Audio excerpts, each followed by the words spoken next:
The Brian Kelly tenure is over. It is time to turn a new page. There's no let's goes. There's no overly excited Carter rants that you normally get at the beginning of streams. It's over. And it's time for us to really get to business because no matter what the final buyout number will be, it is going to be expensive. And no matter how you feel about where we are right now as a program, today was a step in the right direction. I do think every name out there in the coaching world is interested in the LSU job outside of the ones that are obvious: Ryan Day, Marcus Freeman, Kirby Smart. I think outside of those names, everybody at least raises an eyebrow towards LSU, one of the few programs in college football where you can win a real national championship. Now, we could talk all we want about how the college football landscape is changing and that having the Louisiana border be your best friend isn't as important in the era of NIL. But today was a step in the right direction. I do think this was the right decision. We will properly talk about Brian Kelly's era throughout tonight's live stream, which is to me the more interesting conversation. But I think you watching this right now are more interested in what's next. So I do think there are two different ways you can go about finding the next head coach. You can go the expensive option, which would be to go get the big names that make the most sense, which would be somebody like Lane Kiffin. It would be somebody like Josh Heupel, which I doubt either of them actually leave their jobs to come to LSU. I do think they would at least consider it to give them more money potentially. So you can go the expensive route and get an offensive-minded coach where you know the offenses are going to be good, or you can go a younger route where there are plenty, and I mean plenty, of the Kenny Dillingham type of coaches out there, a lot of which are working. Okay, a lot of these young hot shots are working, not so much in the SEC, but we have seen a guy like Elijah Drinkowitz turn around a program like Missouri. Imagine Missouri being a better program than us right now, which is where we are. I'm not going to do any rants. You guys got plenty of that last night. But there's plenty. I can go through 1,000 names. Will Stein at Oregon, Colin Klein at Texas A&M, who just kicked our ass. Kirby Moore, Kirby, a name synonymous with diehard LSU students like myself. I live next to Kirby Hall. Shannon Dawson, who's from Louisiana. GJ Kinney, from Texas State. And then, of course, a guy like Alex Golsh at USF.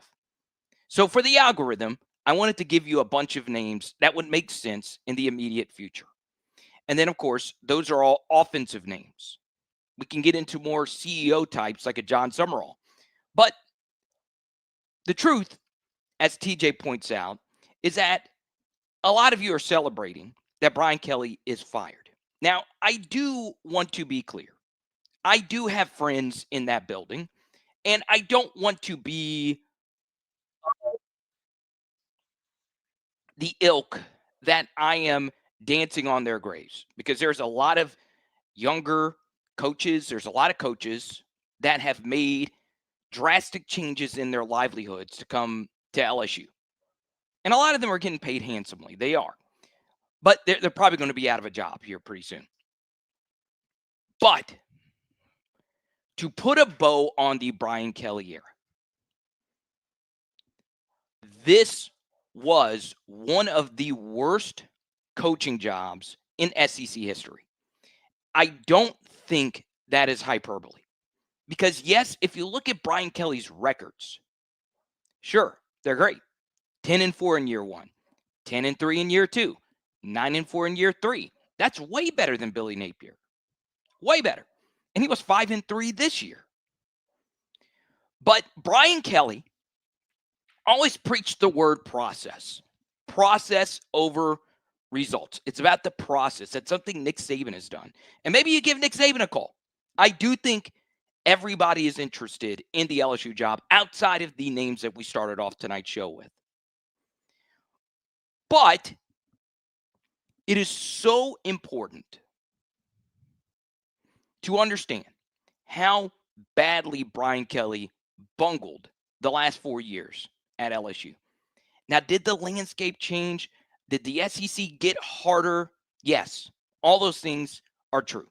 It was harder to win in the SEC in this era than it was for Les Miles, Brian Kelly, or excuse me, Les Miles, Ed Orgeron, and so on. But they actually got the damn job done. And I'm not just talking about actually winning a national championship, but taking advantage of the rosters that they gave them. And it wasn't always the prettiest, but they found a way to get the job done. I can even make a case that Ed Orgeron's 2018 season was better than any of these Brian Kelly seasons. So, why did it go so bad for Brian Kelly? It was him. He batted .500 on coordinator hires. And you can make a case, judging how the defense performs here, it could be a .250 batting average for coordinator hires if we can't fix the LSU defense that is in free fall right now with its worst performance of the season versus Texas A&M. And the only coordinator hire he got right was a lifelong friend of his in Mike Denbrock. So that was more so not necessarily going out and finding the right offensive coordinator for the team. That was more so, hey, let me just get my friend here who just by happened to do a really good job, obviously, with Jaden Daniels.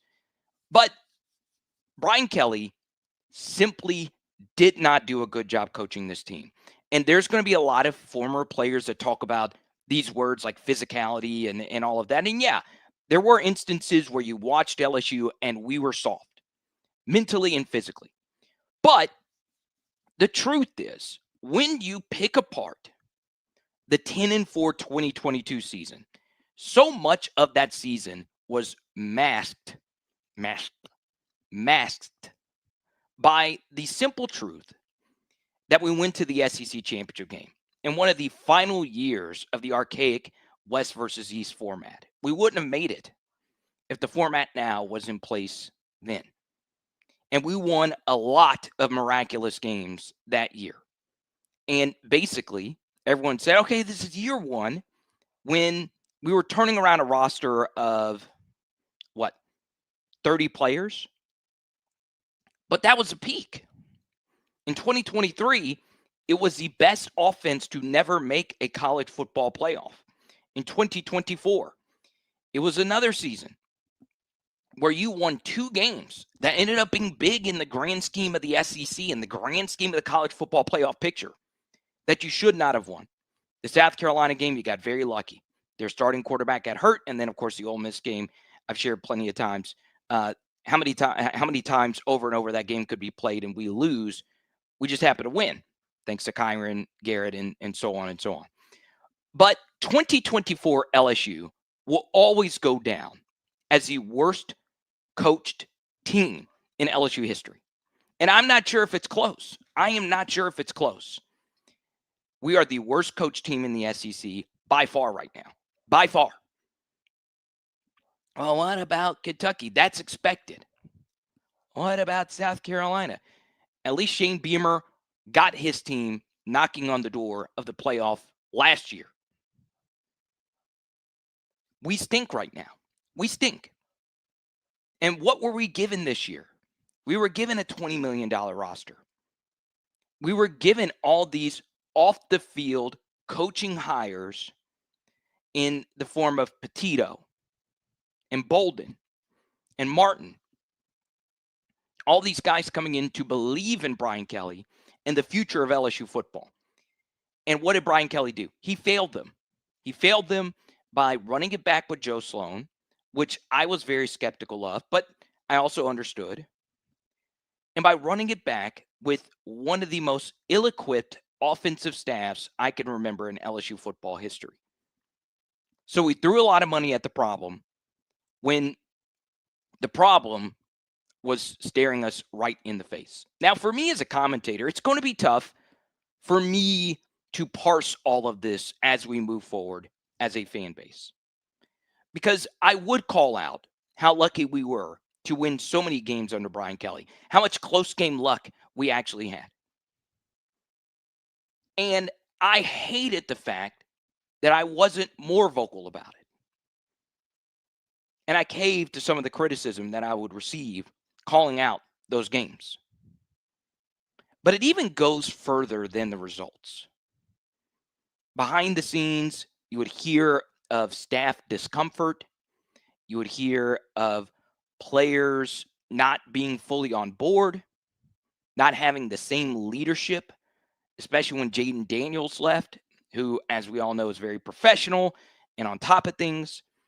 This was a pretty rancid situation. Now, I would also tell you that a lot of the defensive transfers in particular that came in did change quite a bit in how we did things. But at the same time, we still kept making the same defensive mistakes that we have made year in and year out. And now we're in year 4, in a year where Brian Kelly himself took all these words and shoved them right down your throats. That you are spoiled. And that by year 3, we should be ready for a college football playoff and a national championship. But what happened? What happened?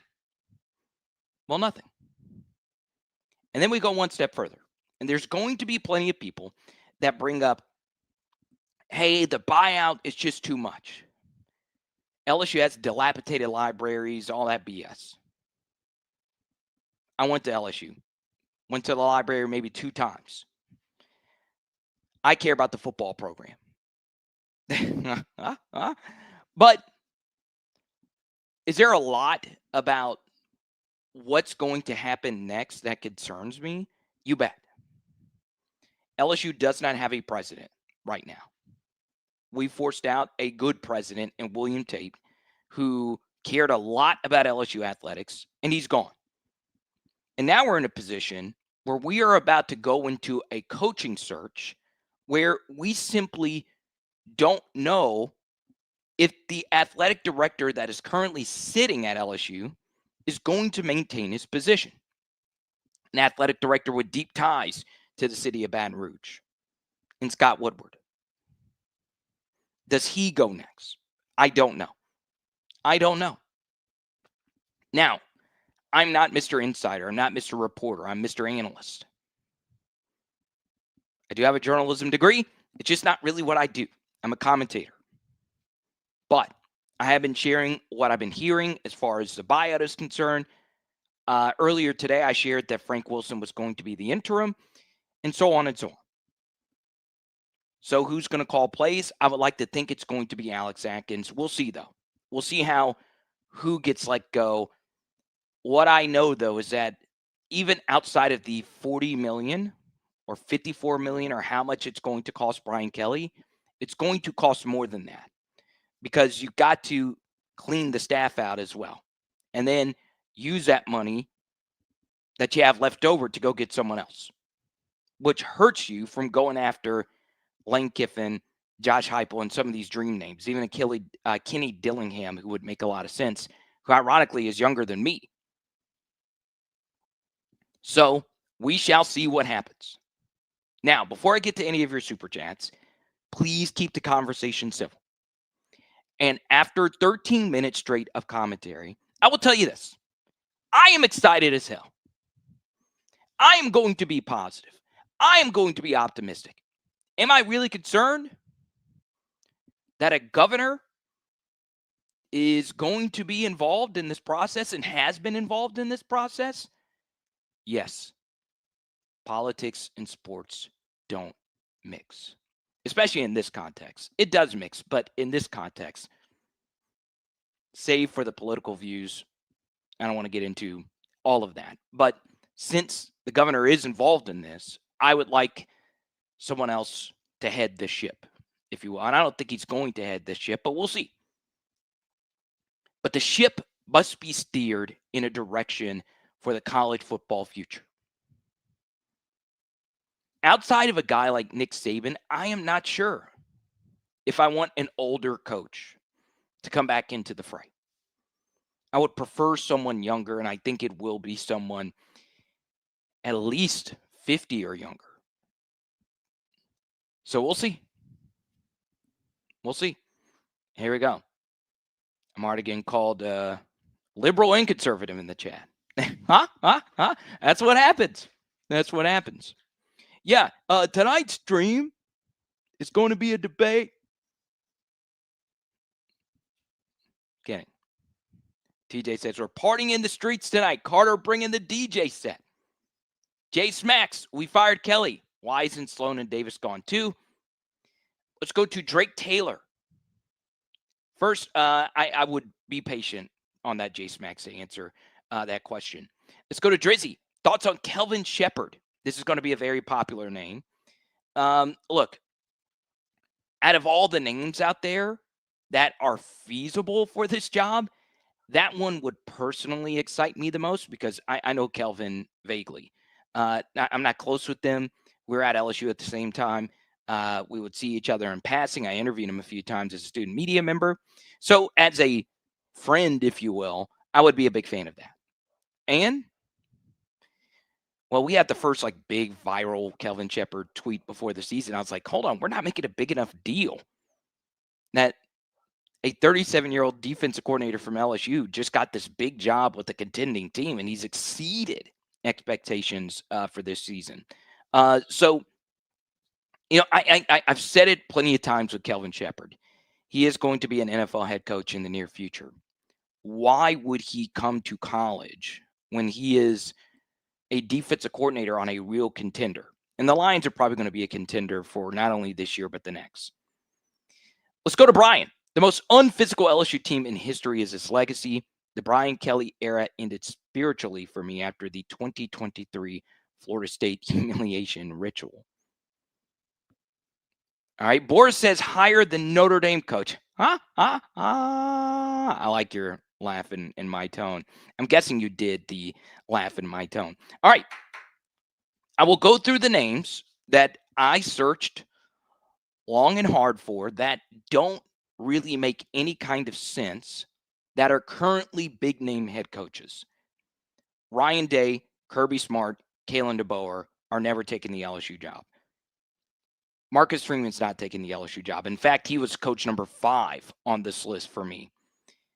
And then Lincoln Riley would be someone I would say wouldn't take the LSU job. And outside of that, everybody listens. I'm serious. Outside of that, everybody listens. So if you want to go big game hunting, does Dan Lanning listen to come back to the SEC to go up against his former foes? Does that bring Will Stein along for the ride? So once again, this is LSU. Use your imagination. Dream big. While at the same time, don't get your panties up in the wad if a name doesn't excite you as much as one would think. The worst thing to do would be to hire an older guy that's also expensive. So, I think there's quite a few names that fit the bill.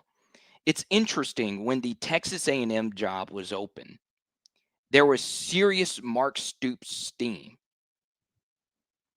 And I said at the time, I'm not the biggest Mike Elko believer, but if you hire Mark Stoops, you are throwing that program into the dirt. And Texas A&M is very happy that they listen to me. I will also say, for me, as far as Texas A&M is concerned, Colin Klein is very interesting to me. Very, very interesting to me.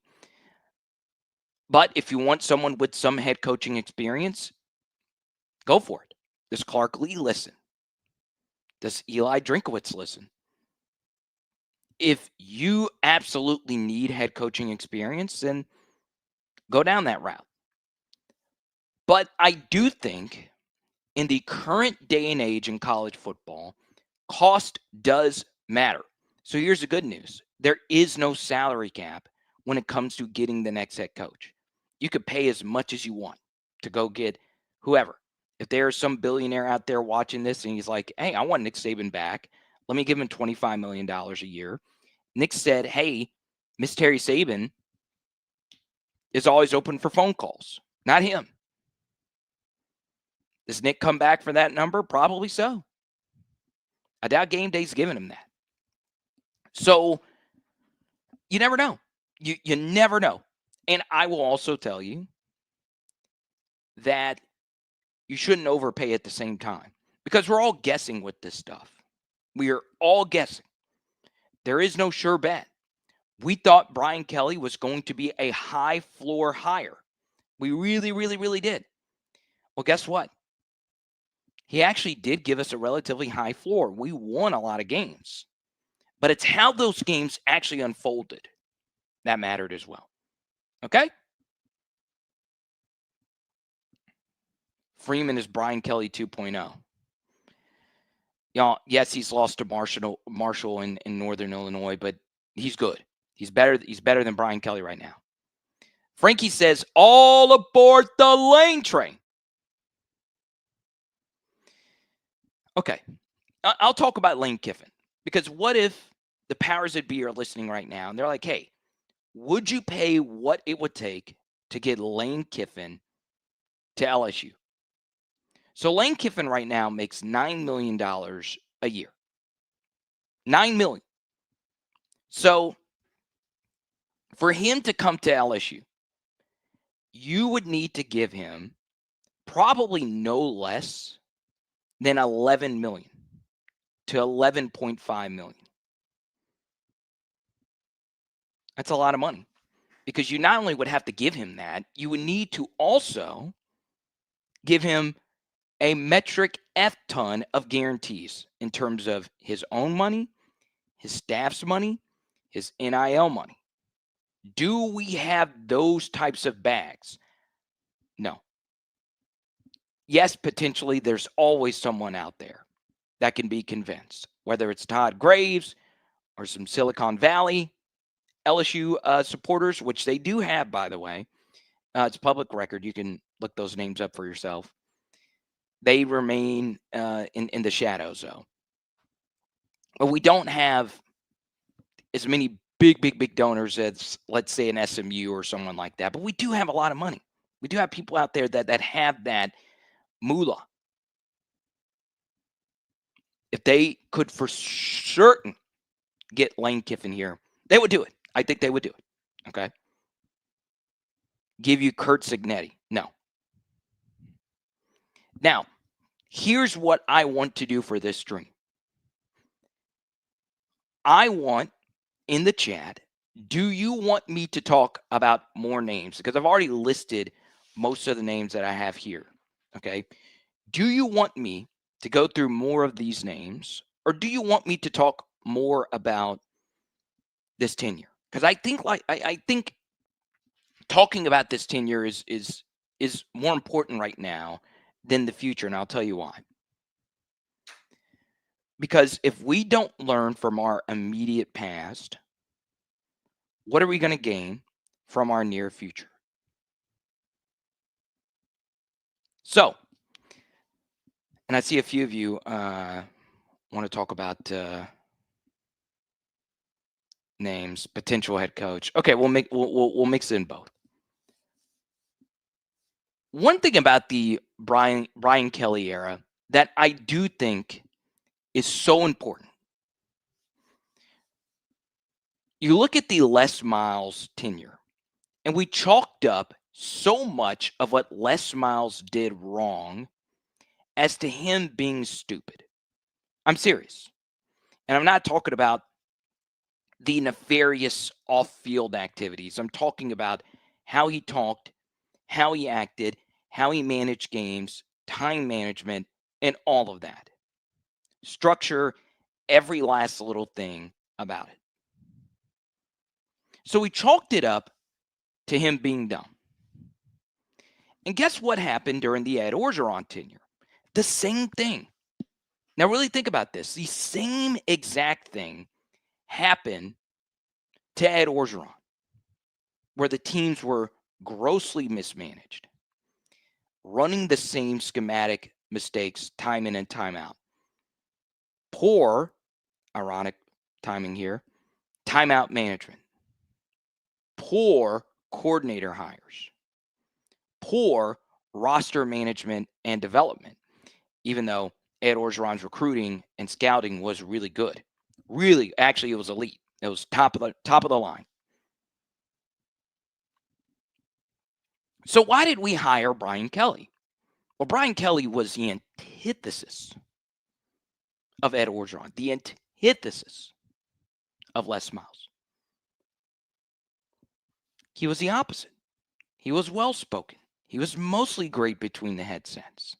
He had actually been to college football playoffs and also had the hunger and the desire to actually go win a national championship.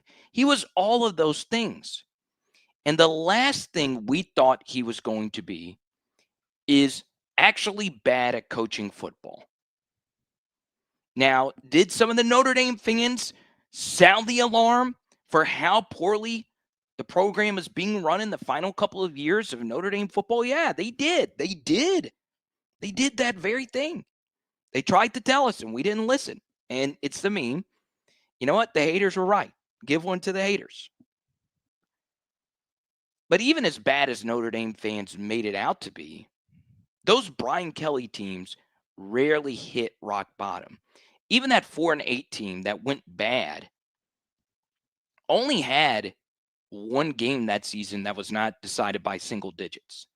Notre Dame teams rarely got blown out, so on and so on. So as we know, going from Notre Dame to the SEC is way more difficult, especially with how the SEC was during the Brian Kelly tenure. It was tough. It was harder, like we mentioned earlier, than the Orgeron and the Miles tenure. But Brian Kelly, who is a smart guy, he is a smart whippersnapper, looked the same as Les Miles and looked the same as Ed Orgeron. So we've had 3 different coaches, 2 of which actually won natties and reached the pinnacle. This one didn't do that. And oftentimes we point to the Miles and the Orgeron tenure with them falling off as them having too much success early on. Well, Brian Kelly didn't have that success outside of a Heisman winner and a Biletnikoff finalist and a few draft picks here and there. And he still fell off to where when you were watching him coach the team, it was beyond incompetence. Beyond incompetence. So you're telling me this has happened 3 times in a row with 3 separate sets of coaches? We now have to start asking, is it just those 3 individuals? Is it just coincidence? Or is it something else? Is it something deeper that all 3 of those guys have in common? There are some things in common off the field that all 3 of those guys had. And look, it's hard. It's hard to really parse. But it was interesting that as hot and as angry as Brian Kelly would get at Notre Dame, I even reached out to some people at Notre Dame that watch every single game. They're like, Carter, this is a completely different level of pissed off Brian Kelly is on the sidelines. Now, trust me, he had some epic ones at Notre Dame, but it was every single time. So I want this next head coach to at least be level-headed. Because BK was not level-headed. It is strange that this has happened with 3 consecutive coaches. Strange. Okay, Mr. Wallace wants John Gruden. Sure. I will talk more about Van Buren a little bit later. Let's go to Guitar George. Carter, have you heard any nasty details about the meeting today and how stuff actually went down? Yes, I have.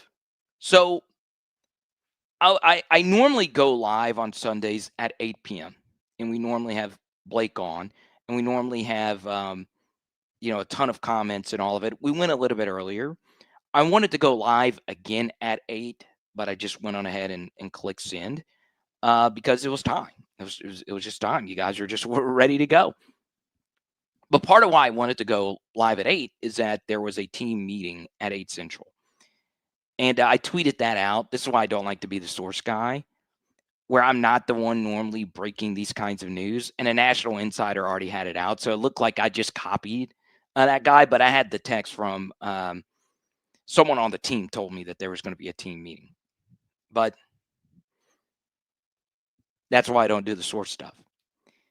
So, yes, there was a meeting with Brian Kelly, and I will say there is a former player currently calling me right now, a member of the 2011 team, and I'm not going to answer. I'm not going to put him on blast, but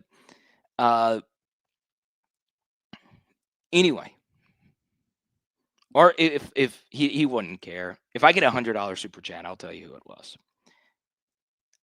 I think for me,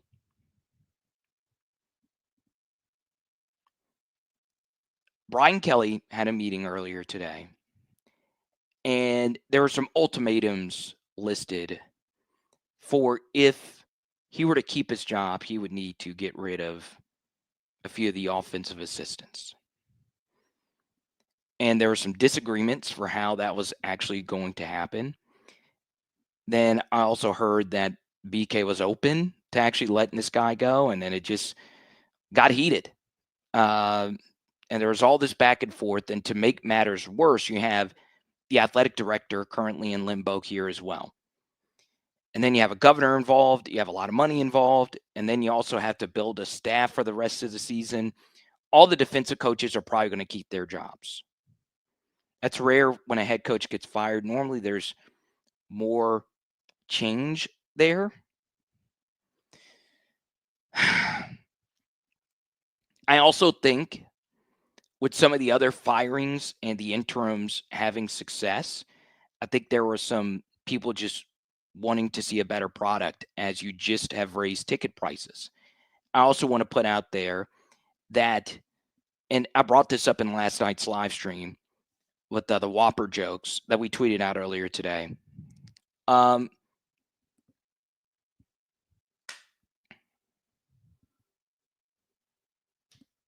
this is going to hurt. I do think Jeff Landry is going to be involved. I think he is involved. Well, I know that's public knowledge. I don't know. Like, I don't know exactly how I feel about that before. Like I mentioned earlier, people call me a flaming L word or C word or whatever, those political terms. It's just not what I want them doing. And I've seen a few of you in the chat say, hey, let's give Scott some good grace here because he did hire Kim Mulkey, true. And he did hire Jay Johnson, true. Okay. But what's the actual truth of the Kim Mulkey hire? Well, the Baylor tenure was becoming rancid in many ways. And Kim was ready to come back home. And she has further cemented her legacy as one of the best basketball coaches ever. And then obviously the Jay Johnson hire is one of the best hires in the history of any college sport, with Jay winning 2 natties in 4 seasons.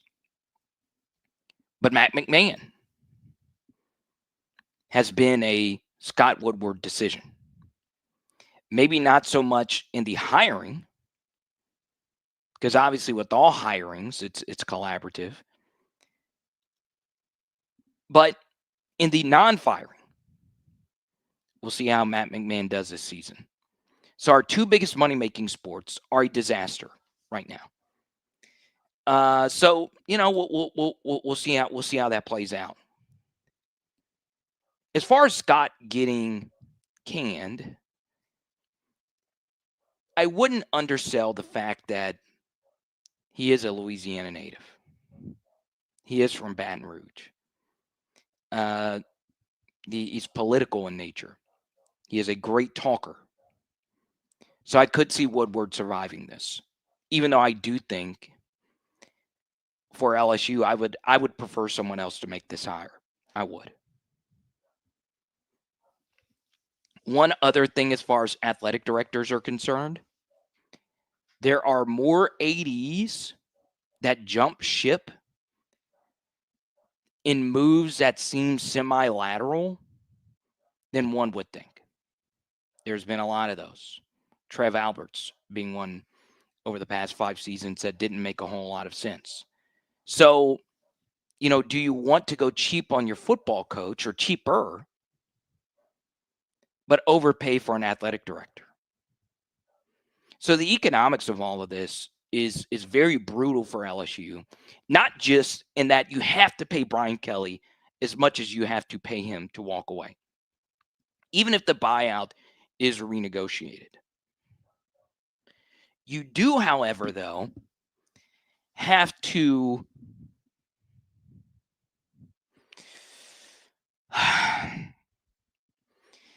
you have to factor in how difficult all the changes at LSU just happen to coincide with the changes in college football. With revenue sharing just now being in the fray. Now you have to factor in the cost benefit analysis of paying a new head coach. Not only do you have to factor in that, you need to also bring in that new head coach. What does he want his assistants to make? And what does he want in terms of what money he wants for the roster? Because that number also balloons. And you can make all these salary cap adjustments if you want for revenue sharing and how much you can pay players and all of it and the Deloitte oversight or whatever. To me, I just think all of that is very unenforceable. And I think a lot of people are factoring that into their decisions as well. So there's just a whole hell of a lot here at play that you must take into consideration when it comes to this job. Let's go to Branson Cat. Honestly, the football coach is more important than the AD. I agree. The AD's biggest job is hiring the coach. Yeah, I would say as far as winning is concerned, sure. But you do need a good athletic director when it comes to dealing with stuff of serious nature as well.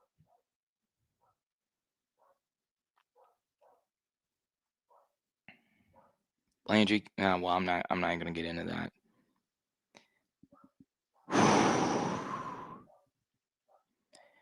It was not T-Bob. Okay. The other side of the football.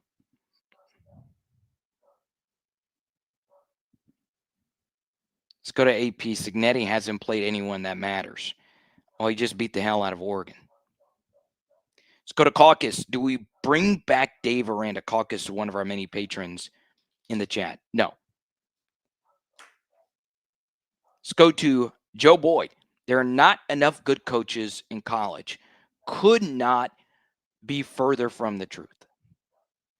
And by the way, a coach actually being good or not sometimes doesn't really matter. There's plenty of coaches out there that have won the whole shebang that many would consider to be not that great a coach. Plenty. Okay. So much of it is timing and cost. So much of it is that. So there you go. Now, I do think as far as Brian Kelly is concerned, he's walking away from this with a lot of money. But I do think this is going to eat at him quite a bit. Yeah, I really, really, really do.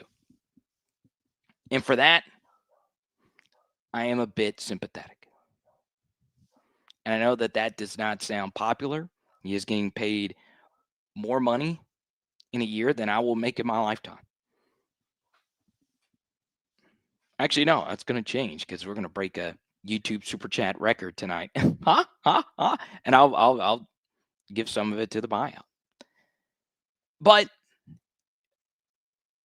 I feel so terrible for the fans. I feel terrible for you. Because the truth is, and no one would ever admit this, is that You as fans do matter as much as the coaches and players as long as you keep a level head about it. Because players are contractors, right? A lot of them do love LSU. They do. But fit, playing time, and all that stuff matters. There's plenty of people that were at LSU that had to transfer, and they love LSU more than the school that they went to. But they had to because of playing time and fit and all of that. You fans are there through thick and thin. And I will say that it does suck because there were people that I spoke to at Bayou Traditions that worked their ass off to help build this roster. There are a lot of staffers that worked their ass off. There were a lot of players on this year's team that could have quit on this team a few years ago and preserved their red shirt. Barian Brown is one. Jack Pyburn is one. Xavier Thomas. Those guys sacrifice six-figure paydays to finish out this year's roster and this year's team. And their red shirt was burned in the Ole Miss game. So outside of the fans who I feel the most sympathetic for, I'm sympathetic to them. Let's go to Crowley Boy 337. How do I feel about Joe Sloan? Well, he will not. I would be beyond shocked if he survives this. Beyond shocked. I will also say I don't know if Sloan wants to be here anymore. After everything he's going to read and learn about what happened to him as far as the chopping block today. Okay, so what does happen with the offensive play calling experience? Because I do think it'll be someone else calling the shots, and I do believe that person will be Alex Atkins. We'll see. We'll see. But Joe Sloan should not have been calling plays again going into this season. Last year was bad enough. I do think, though, that a big problem for him is that the way that offenses are run now, especially when you compare our offenses to some of the other offenses, it is insane how prehistoric we are in terms of our scheme. And one thing Joe Sloan ultimately failed at is, and if we want to get into the weeds, the X's and O's about what Sloan really sucked as the offensive coordinator, is that we put our offensive line in really bad spots. Now, is our offensive line development at LSU really bad under Brad Davis? Yes, it is. I would not say otherwise. And I have defended Joe Sloan plenty of times for how bad LSU center position was last year with DJ Chester, who in last night's game logged a PFF grade of 0. And I feel bad for DJ. I feel bad for Weston Davis. And the reason I feel bad for these players that struggled because, they were not developed properly is that Sloan put so much stress on them. Now, what do I mean by that? Well, what a lot of offensive coordinators do is they take so much stress off the offensive line by the play design itself, meaning the success of about a third of their plays have very little to do with the offensive line executing blocks. Or when they do execute blocks, they're more advantageous blocks.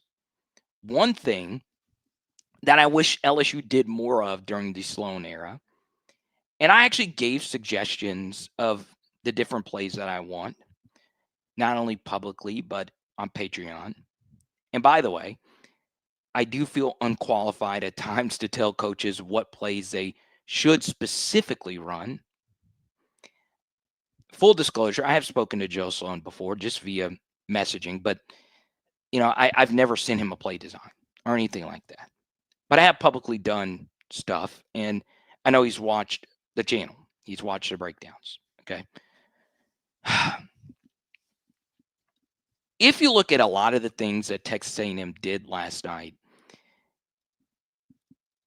the offensive line, they executed blocks, but they were given a litany of different plays to run that gave them advantageous angles to block our guys. Now, it doesn't help that our linebacker room is the worst in the SEC by far. Our best linebacker is currently at Auburn, and our other best linebacker is hurt. And the other linebackers just aren't that good. And to go along with that, their offensive line had us in a tizzy. They had our defensive linemen guessing. And what Sloan did as a play caller that drove me crazy was way too many simple drop back type of stuff where it's, hey, the guy in front of you, that's who you need to block and you need to win for the play to succeed. Whereas Lane Kiffin, Josh Heupel, they run those plays too. The offensive lineman has to execute some blocks, but it's so different. You know, Josh Heupel does a really good job with this play action game, giving something called a run action, where you're pulling a guard to make the linebacker think it's a run, but you're actually play actioning out of it, or you're just dropping out of it. And we just did not do enough of that. And that's just one small little aspect of it. Then I'm also sympathetic to Joe Sloan because he did not have a quarterback who could run. And having a quarterback who can run opens up a lot of stuff for you. It just does. It really, really, really does. Okay? Let's go to Peter Parker coming in hot. We need to fire Scott Woodward. He owns all the terrible assistant coaching hires and fires. Why announce a firing without... okay. I don't know what that last word is. No plan equals ends up with leftovers. And it gets tricky. It gets really tricky on what you need to do. Okay? Blake, thank you for the Cash App. I really appreciate that. We're going to go all night. I feel like... I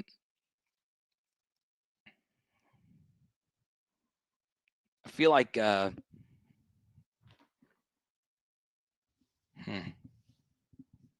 don't know. I don't know if I could do another coaching search. The Brian Kelly one was crazy. Because during the Brian Kelly search, the diehard PHLers know, I gave out a theoretical contract for Lincoln Riley, and that actually kind of floated out there, and it turned into potentially a report. So things get weird.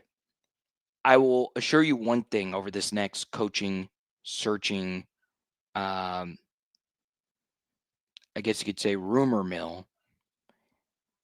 I am mostly just going to give you my opinion. When it comes to a head coaching hire, that's above me. It's above me. Coordinators, it's not above me.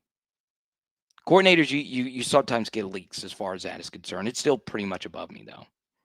But you can figure out coordinator stuff maybe a little bit easier than you can head coaching.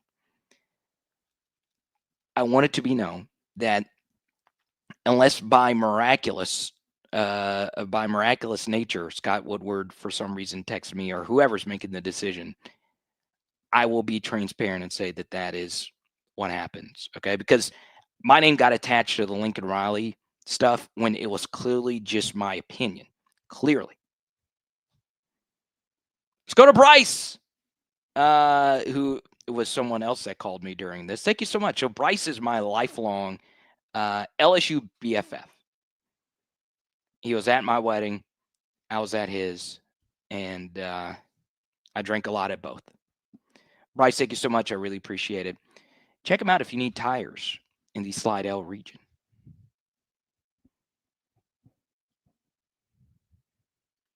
Yeah, we'll go all night, Thunder Road.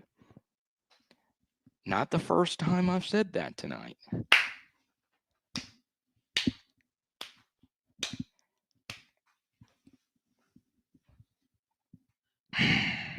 B. Young, don't even put that into the atmosphere.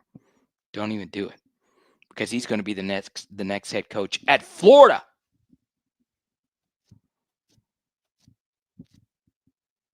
Okay? Now, coming up next, what is a Frank Wilson coach team going to look like? Power Hour Network listeners and viewers, you might be consuming this content with that crick in your back that you've been trying to get rid of for so long.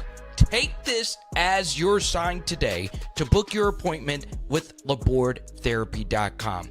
In the Lafayette region, there is no one that you will find that cares more about any different type of pain that you might have than the team at LabordTherapy.com.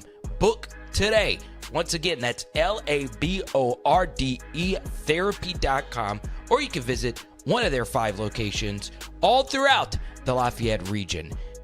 PHL Nation, it's time to lock in and get serious really quickly with our friends at Fortified Gulf Coast and FortifiedGulf.com. This is my buddy Ramey. He is one of many Fortified Gulf Coast inspection professionals that are doing something to help you not only save your home, but your memories. The Fortified program got started about 13 years ago. We adopted it here in New Orleans about 2.5 years ago. It's a more advanced way of doing the roof. It adds an extra layer of protection, whereas even if a hurricane was to pull the shingles off this roof, water will still not get into the house. So yes, your establishment is important, but what about the things you can't replace? That family scrapbook or that painting that's been handed down from Meemaw to Papaw and to you. It is important to protect that today with Fortified Roofing. And while this seems like a priceless asset, did you know it can actually save you on your homeowner's insurance up to 37% if you are in South Louisiana? Just call the number 504-444-7563. That's 504-444-7563, or visit fortifiedgulf.com. That's FortifiedGulf.com. Let's go. So Frank Wilson coach team, as far as his actual head coaching record, has not been great. I don't think that matters, though, in terms of the actual interim basis here. Okay? So it is now official. You can tell it to all your meemaws, papaws, main chicks, side chicks, thick chicks, skinny chicks, Asian, Caucasian, Malaysians. It's over. LSU Athletics has announced a leadership change with the football program. Okay? So we got some Zapruder film right here of Brian Kelly entering the building to inform his coach or his team that it's over. I was kind of... This is via Wilson Alexander, by the way. If that is indeed Brian Kelly. Ominous. Per Wilson's on-site reporting, LSU's meeting lasted about 10 minutes. Brian Kelly did speak to the team before he left. Okay? Peter Burns says, if I'm LSU, the first thing I do is call Nick Saban and offer him a king's ransom to be in charge of the LSU search. Now notice he says to be involved or in charge of the LSU search.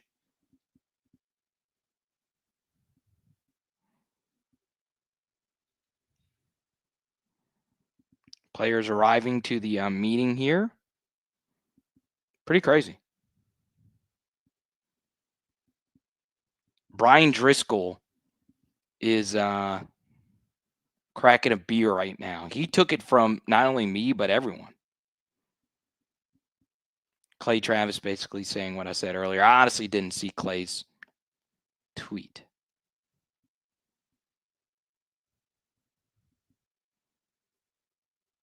Insane, man. It's insane.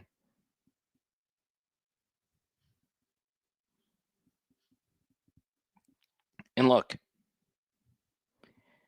BK was not on my list. But at the same time, I did not think he was available.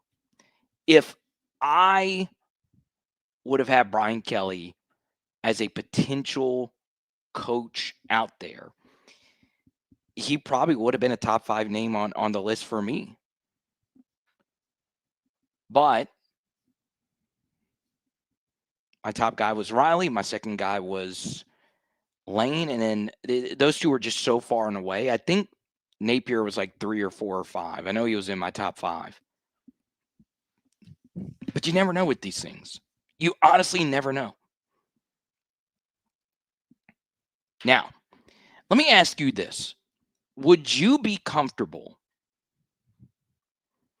with giving the same exact contract, which is what it would probably take to get done, to Lane Kiffin?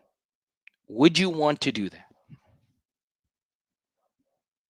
Especially considering Penn State would take Lane Kiffin right now. You also have to factor in as far as Lane and Penn State. Lane's already beaten Penn State. Don't ever undersell playing a team and beating that team, whether it's a coach or a portal addition. Why do you think Texas A&M went so hard after Max Johnson? He wasn't that great. It's just, well, he did what he did versus Texas A&M. So you have that job open. You also have the Florida job open. You also have the allure of Ole Miss. If you were to go get Lane Kiffin, who would be the number 1 coach for me, because why would I have him as the number 2 coach a few years back and then not consider him as the number 1 guy now when he has been arguably the best coach in the sport over the past 5 years outside of the ones who have actually won natties? But it would take something like that to get Lane Kiffin to Baton Rouge. Now, you get to Rex. Lane hasn't won anything, though. Well, what is the first 10-win seasons in Ole Miss history? Is that something? Well, it's got to be something, right? What is beating us soundly multiple times since he's been at Ole Miss? And that's something, right? And by the way, the years that we beat him, he jumped out to a 17-7 lead in Tiger Stadium, and then he had the collapse last year where he should have won that game. And this is where I run into issues with the people that say, hey, he's not won anything. He's not won anything. Well, which coaches have won something when they've taken jobs? Bill Belichick has won everything. How did that work out? Well, that was NFL to college. Still, the same logic applies. Just because you've won something does not mean jack diddly squat. A lot of head coaching success is random. Do I think Lane Kiffin at LSU would be unstoppable? I do. I do. If there was interest from him, I would seriously consider doing the big contract thing. Again, if that's not the risk you want to take, then guess what? Go cheap. I am more open at the collegiate level compared to the NFL level in getting a defensive-minded head coach. I am. But we'll see. We'll see, man. Let's go to Donald. Only a few coaches have natties and are currently coaching. I also just think natties is just a stupid way to determine who the guy should be. Okay. Now, I will say,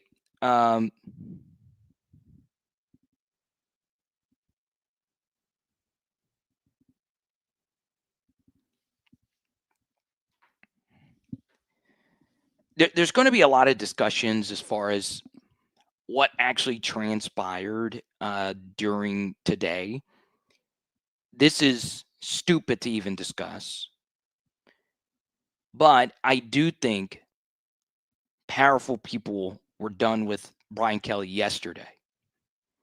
There's going to be some reporting done that it was today that the final decision to fire Brian Kelly actually happened, which is true. But many were ready last night. I will also say that early next week, or early last week, many were ready to move on. Many. Not from Brian Kelly per se, but just some form of changes.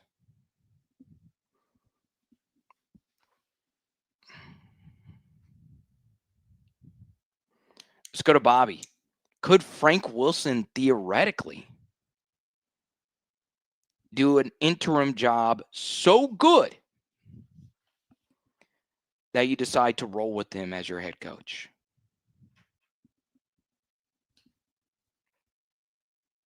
Never say never with this stuff. Never. I do think Frank's past as a head coach is going to hurt him. He was a head coach at McNeese and at UTSA. Both stops were not great. But we also felt that way about Ed Orgeron.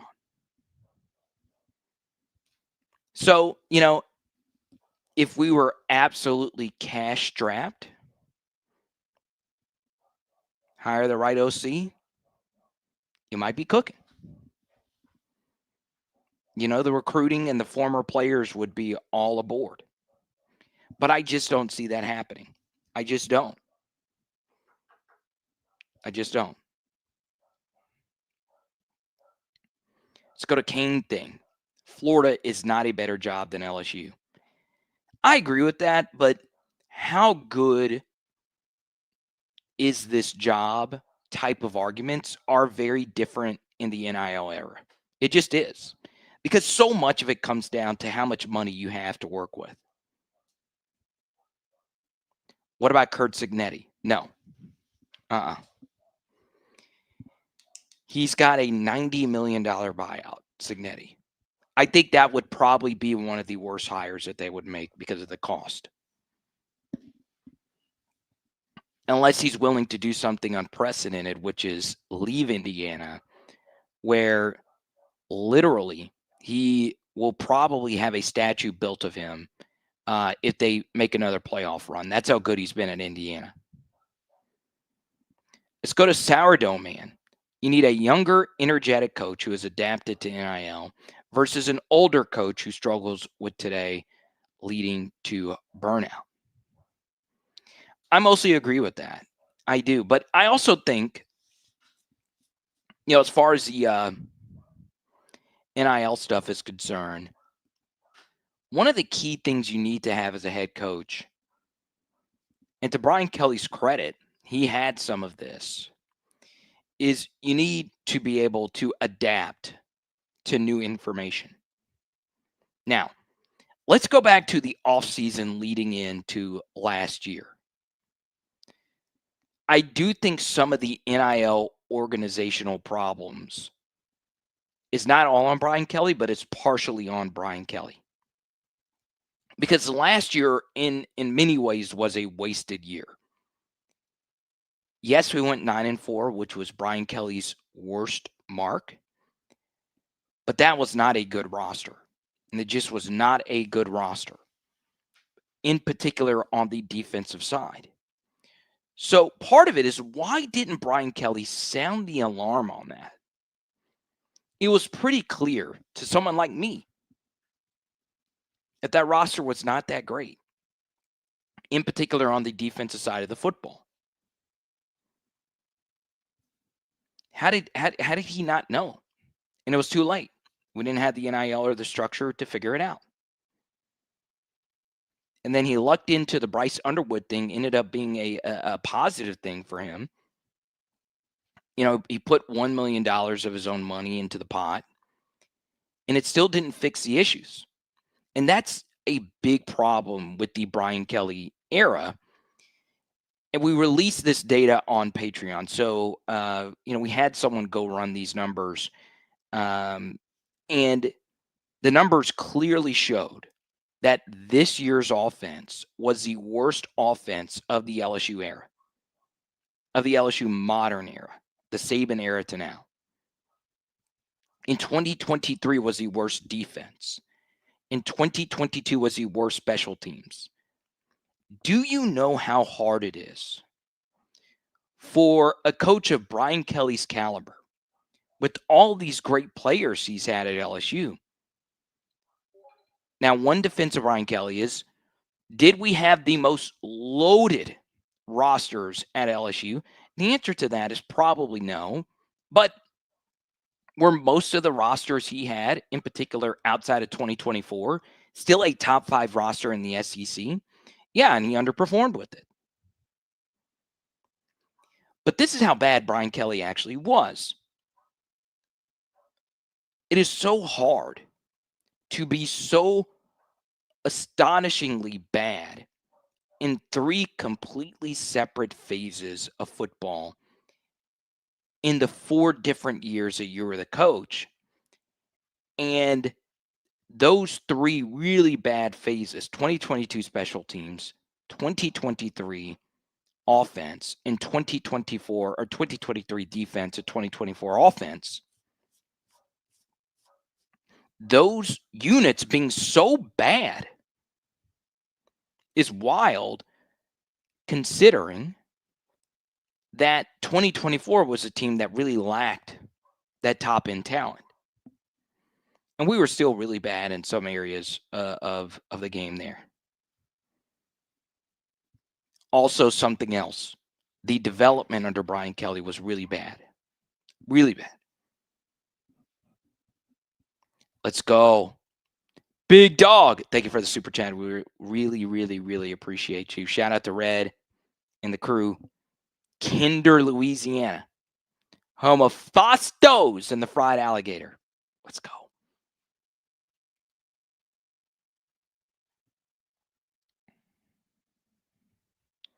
Blake says, Blake. This is Blake Wooten.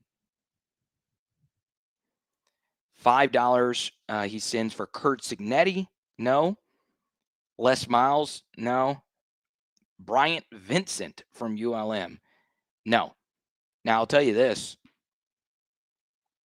A guy like, there you are, Blake. Bryant Vincent on LSU staff, I am in favor of. Bryant Vincent also has some athletic director experience. But that's different.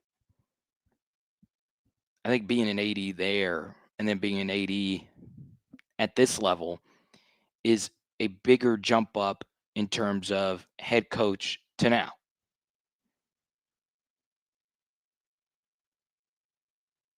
I will also say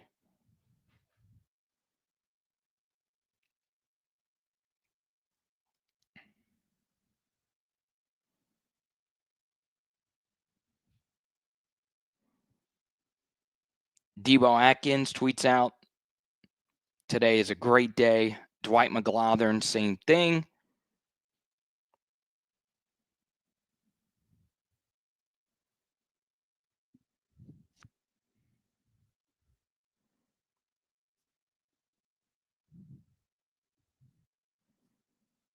Yep, I am a little shocked that the chat has not brought up Brent Key's name.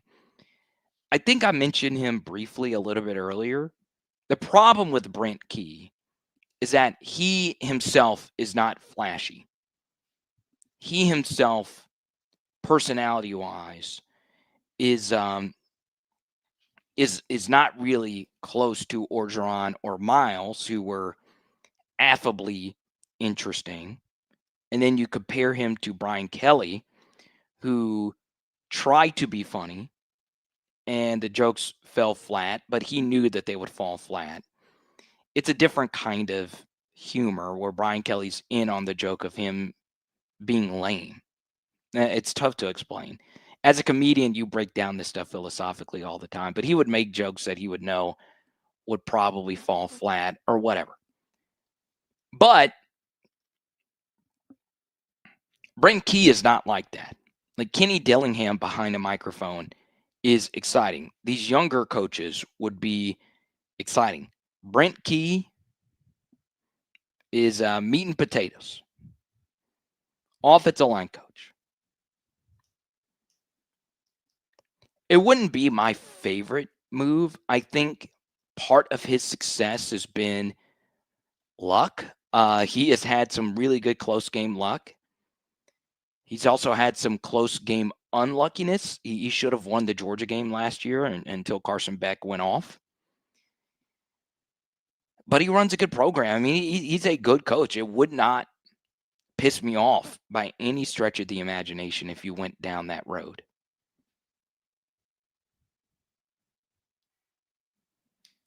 But then you go to the fact that he went to Georgia Tech.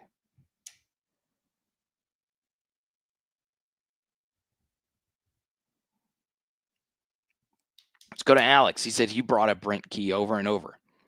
Georgia Tech is undefeated and has been good for 2 years now.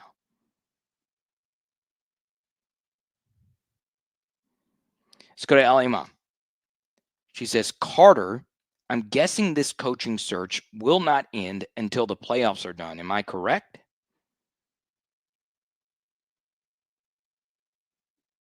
No. Well, actually, maybe. So let's say Lane wants the LSU job. Well, beating Oklahoma makes it tougher because if he would have lost to Oklahoma, he is more so in the position of, being locked into that playoff run and believing he can actually get it done at Ole Miss. But it's important to point out that let's say the Brian Kelly hire and the search happens during the 12-team playoff era. Well, his team would have been in the playoff more than likely.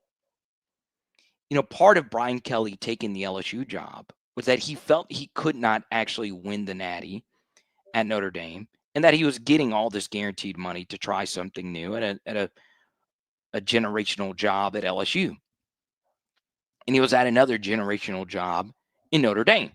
So part of that decision, though, LA Mom, was helped with Notre Dame having distant playoff implications for that season.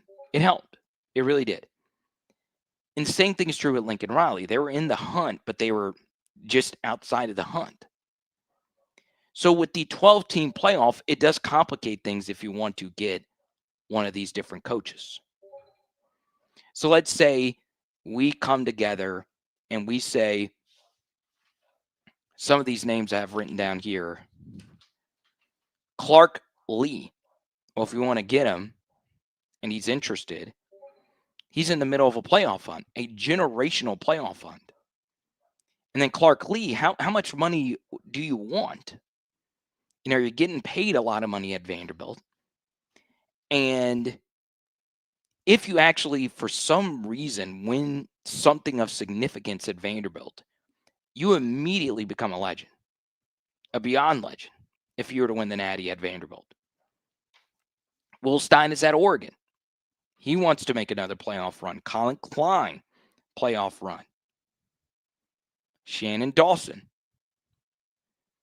So the transition phase is always a lot easier if it's CJ or J.G. Kinney or Alex Golsh.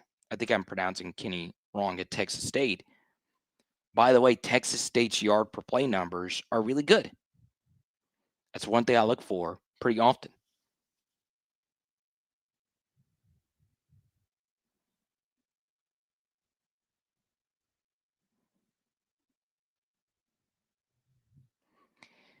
LSU just nets over $50 million in annual revenue from football. The correlation between success and revenue is indisputable. I would like to float the idea to Shepard and Lane. Okay. I will say this about Kelvin Shepard again. Would he be interested if LSU called him and said, hey, you get to be the head coach at this university? By the way, he is 37 years old, which is 2 years older than Kenny Dillingham. So the idea of coaches being younger is certainly more hip. A lot of these names we've mentioned are some of these young hotshot OC types. With Shep, there would be a lot of money that would fly in. There would also be cheaper cost involving Kelvin Shepard to be the head coach here. It's just he is in such prime position to get an actual NFL head coaching job. So why would he jeopardize that at this point? And Lane Kiffin, since you super chatted, would cost a lot. Do I think it'd be worth it? Sure. But does the administration want to do this again? The whole process of firing BK and then going to get Lane Kiffin is going to cost no less than $100 million. Just doing some back of the napkin math. It would, and I feel like I'm hyperbolizing, but the more I think about it, I'm thinking it could be more than that. Maybe less than that, just depending on what happens with BK's buyout. But it would take a lot. And let's just say Jeff Landry is involved in that. Do you think he wants his name attached to that when the Louisiana poverty rates are what they are right now? I don't know. I don't know. But yes, from my perspective, Lane would be my number one guy. And I say this as a day one Lane believer. Okay?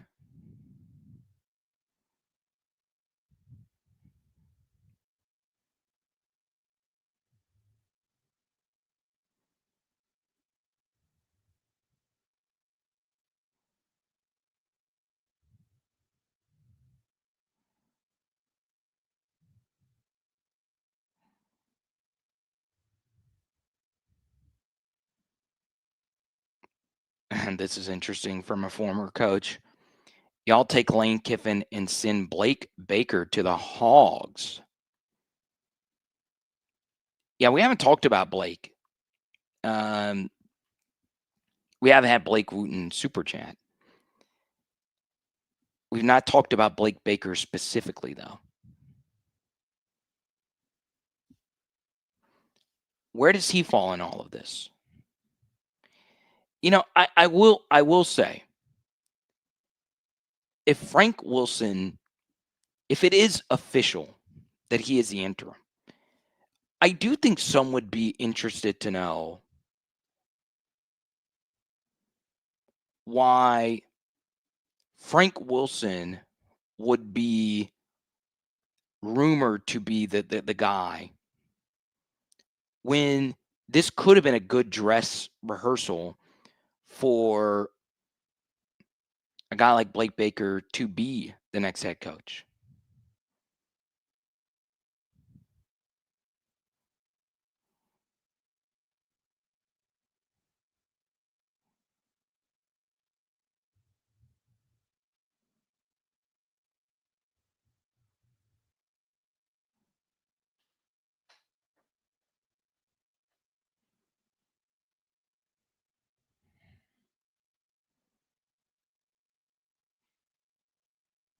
Okay. Now, this is the thing that I want to, if you want to clip it, go on ahead, clip it. Can we not bring up this word again with any coach to ever walk the face of the earth? Fit. I hate that word. I hate that word, fit.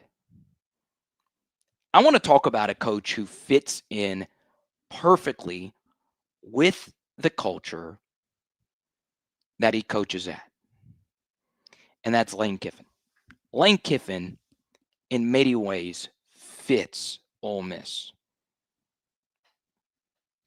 Lane's not afraid to get a little messy on Twitter. You know whose burner accounts get really messy on Twitter? It's Ole Miss. Lane Kiffin sounds like a Kappa Sig pledge's name. Lane Kiffin looks like a Kappa Sig pledge. He looks like someone that lives in Oxford. I've been to Oxford many a times. I say many a times, a few times. There's a lot of lanes that walk around. Flip-flops, that salt life equipment, they go deep sea fishing, all that stuff. He fits Ole Miss. But that doesn't mean anything. You want to know why? Because all of that wouldn't matter if he didn't win. If he didn't win. Brian Kelly would have fit at LSU if he won. And the ironic thing is Brian Kelly did indeed win quite a few more games than he lost. But so many people want to point to fit and family. None of that matters. He just didn't win enough. He just did not win enough.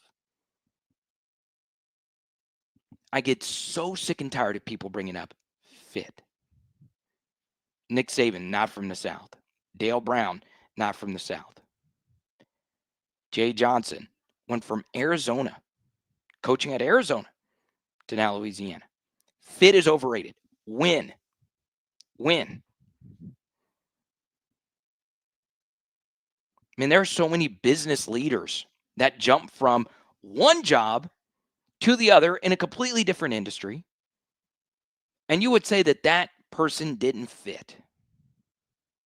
Well, guess what? He made you a lot of money. He fit in just fine. Sure, there are some things in life that don't fit. They just don't. Stop it with the word fit. I do not care if the next LSU coach has never eaten a sack of crawfish. I do not care. I do not care if the next coach doesn't know that False River is not a river. I don't care. Win. Field competent offenses. Make good coordinator hires. Because here's something that is absent of fit.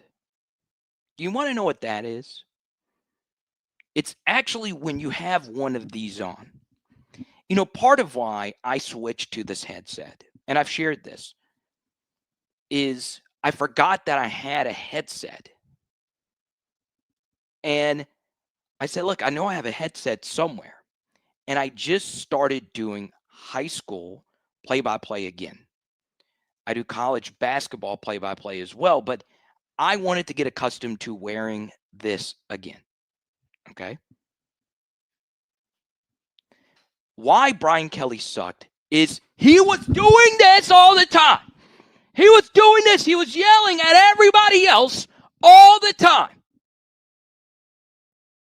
With his headset like this, not knowing what to do, not knowing how to manage a timeout, not knowing if the audio is cracking your eardrums right now. He didn't know how to do this. Okay, we could talk all we want about player X leaving or Joe Schmo Y not developing. But what he could control, he did not do a good enough job of controlling. He just didn't. And I think he did a bad job of controlling the things he could control. And there are three big things that a head coach has near 110% control over. Number one is an off-field thing, and that is your staff. A coach has near 110% autonomy over his staff. We can get into Brad Davis being the only holdover. That wasn't a total Brian Kelly decision, based on my knowledge. But outside of that, he has a lot of leeway in making who the next hires are. Now, it's ironic that a lot of the coordinator and coach hires were somewhat collaborative, okay? A lot of guys came home, if you will, but he still has to sign off on it. And the truth is, position coaches do not move the needle as much as coordinator hires do. And that is something that Brian Kelly does have a lot of say-so in making, which is the coordinator hires. He did not do a good job of that. So that's one thing as a coach he did not do a good job of. But then it actually gets into specific in-game things he was ass at. He did not know how to manage timeout usage. And part of his timeout usage problems were roster management issues. Simple, rotational BS that every single high school coach knows how to do. I thought with all the blown timeout issues that LSU has had, I thought when calling high school games and doing prep for other high school games, I would see a lot more timeout mismanagement at the high school level. I don't. They've got it figured out. We don't. Or we didn't under Brian Kelly. And then we get into the actual in-game decision-making, clock management issues. It was terrible. And then that is the between the headset stuff. What about the game prep situation stuff? Terrible. Terrible. And one thing Brian Kelly did a really bad job of, and it's crazy how this is all crashing down in our face at one time. It's the one thing I want you to take away. It's my one, and I have 1,000 original takes that I have. I will, this is what I want to do. I want to do national sports commentary.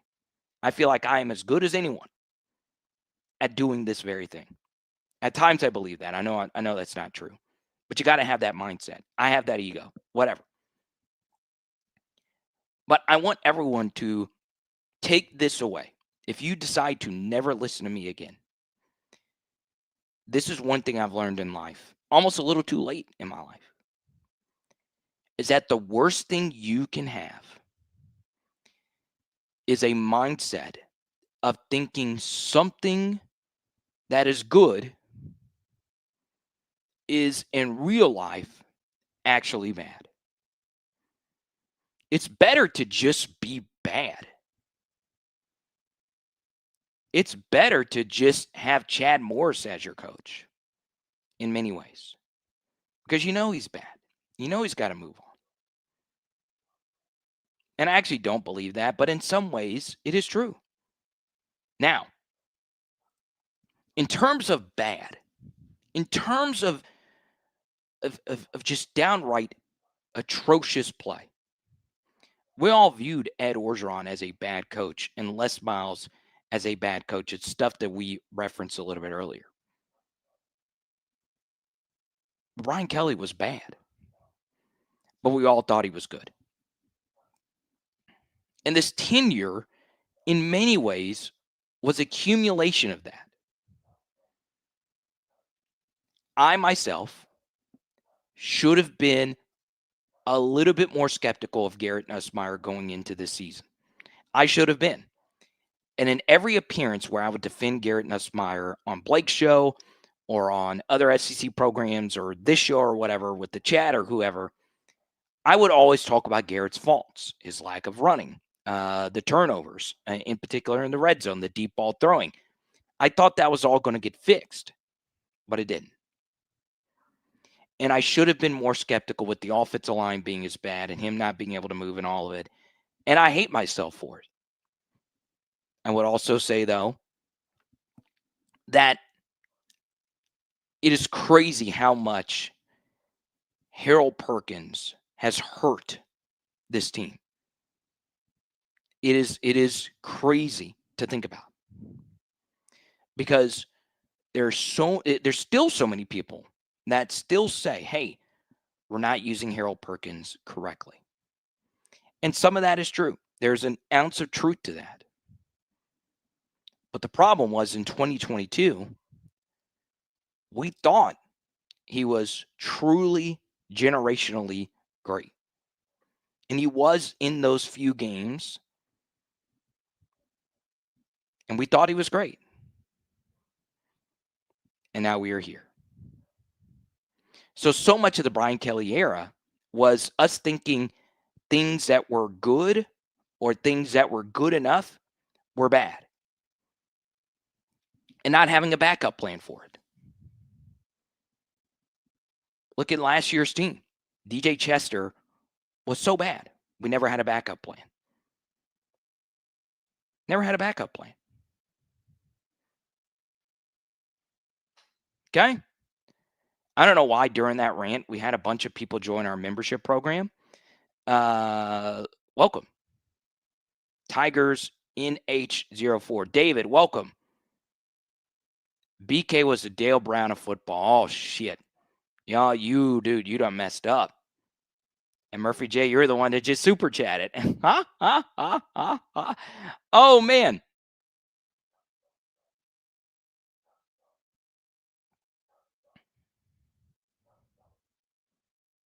I can't believe I'm defending Dale Brown here.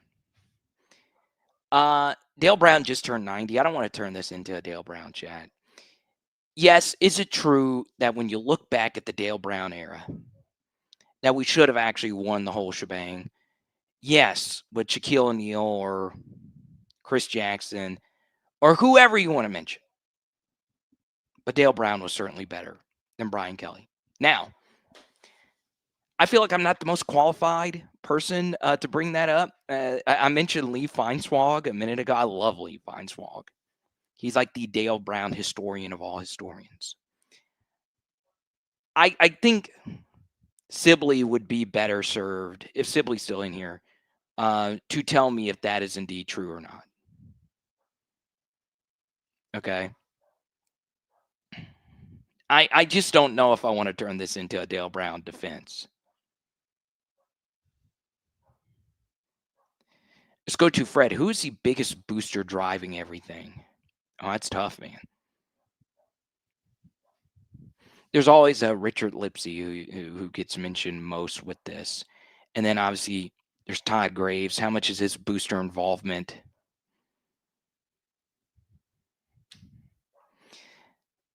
I do forget his name. I referenced him a little bit earlier. There is a Silicon Valley billionaire from who's an LSU fan that does fund a lot of this.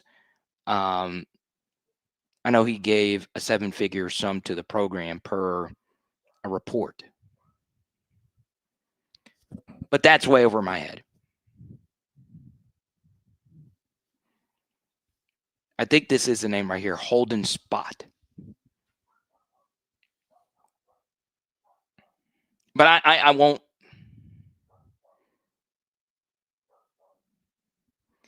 Yeah, I think you were just making a comparison, but I do not think Dale Brown at LSU was as bad as Brian Kelly was, because in defense of Dale Brown, we weren't a national championship winning program when he took over. But I'm not the most qualified person to. I'm also a Dale Brown fanboy because I went to the basketball camps when I was younger. And happy birthday to Dale Brown. Let's go to Jeremy WC. I hope I don't have to see a shotgun run anymore. Look,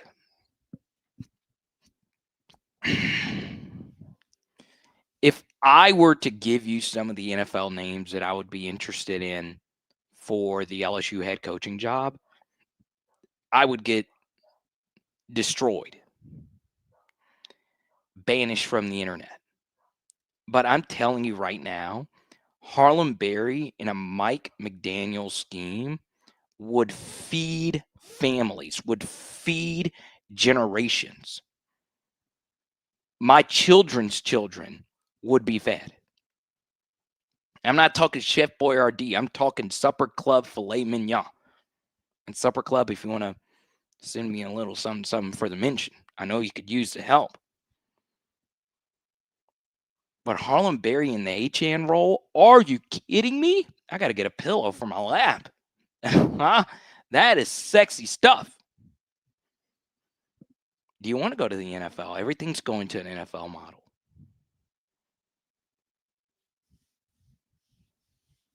Now I would prefer him as an OC than an actual head coach. And I also think he would be interested in coming to college to call plays for a few years to jump into the NFL. I would be a little bit more interested in him than Joe Brady, if I'm being honest.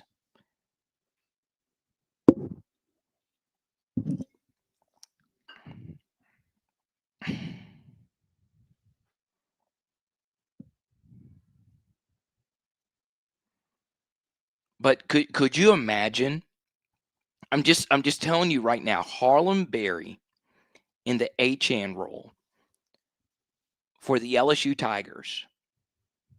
Even Durham in that role. Durham actually is a little bit more like H-An than Berry is. I'm still high on Caden Durham. Could Berry be better than him? Sure. And for that, I would say, good. But yeah.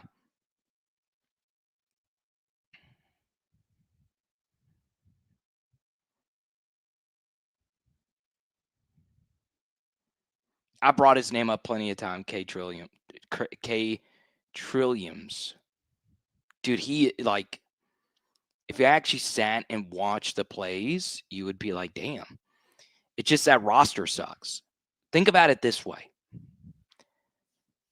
The Dolphins have the lowest ranked GM in the NFL right now in Chris Greer. He's been there 9 full seasons. What do we know about the NFL? Your GM is almost, if not more important than your head coach. Now, it depends team by team. You know, you have some situations in the NFL where the GM is more important than the head coach, the Eagles. And then you have some teams like the Chiefs where the head coach is more important than the GM. But if you want to keep Austin Thomas running things upstairs, Mike's a young guy. I think he'd be interested in the college world. I don't think he takes himself too seriously. And I would also say, from a fit standpoint, LSU would never sign off on it. Because as much as I am a bickerer of the fit criticism when it comes to any coach, I hate the word fit. Hate the word fit. I do. McDaniel does not fit LSU. It wouldn't. I could see the Mighties at LSU not be on board with my man Mike. Now, part of why I want Mike to be the head coach is that he is part of the most powerful secret delegation in all of the earth. Okay? And I hate that I'm going to reveal, but the secret delegation of people. We work in the shadows. We are the real Illuminati. We are the real letter G with the ruler thing. This is more powerful than the Boule and all the secret organizations, Skull and Bones, all of it. We are called the Lightskins. We have slowly taken over. Mike is one of us. Yeah, you probably didn't know that. Steph Curry, Patrick Mahomes, Meghan Markle. It's over. Who has sold the most rap albums, singles, any type of metric? It's Drizzy, baby. Mike is one of us. So I'm going to look after my brethren. My brother. But it's not going to be. I'll do what Jed says. Stop talking about it. Herbster says all of those are horrible people. Well, that says more about you, Herbster. If you think Steph Curry's a horrible person, you think Patrick Mahomes is a horrible person, think Meghan Markle's a horrible person, I can understand you hating one of those people, but not all three of them. Now I think there's something you hate about us.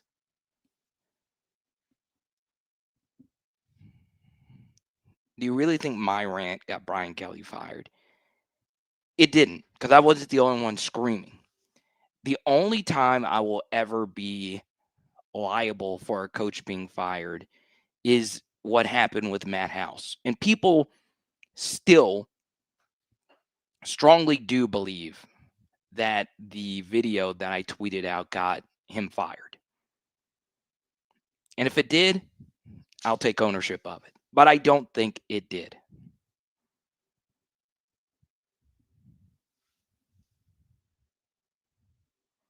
Let's go to Blake. He says, let's give Mike Dimbrock a call. Whew.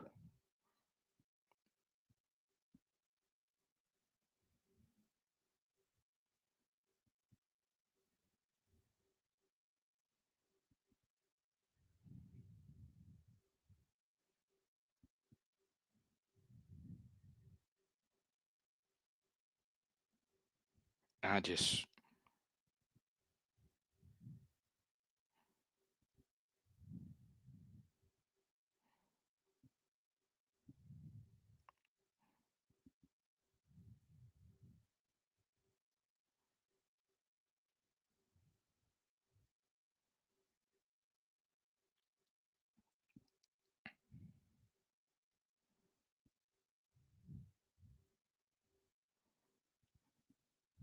Okay.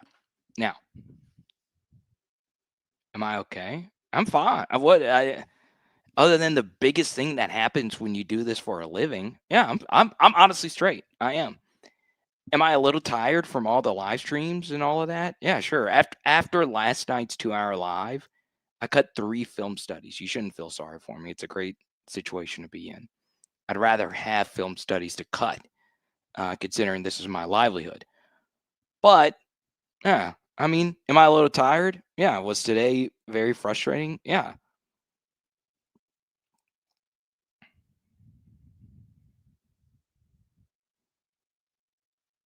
Let's go to Chris J. Sells. Why do I think he left?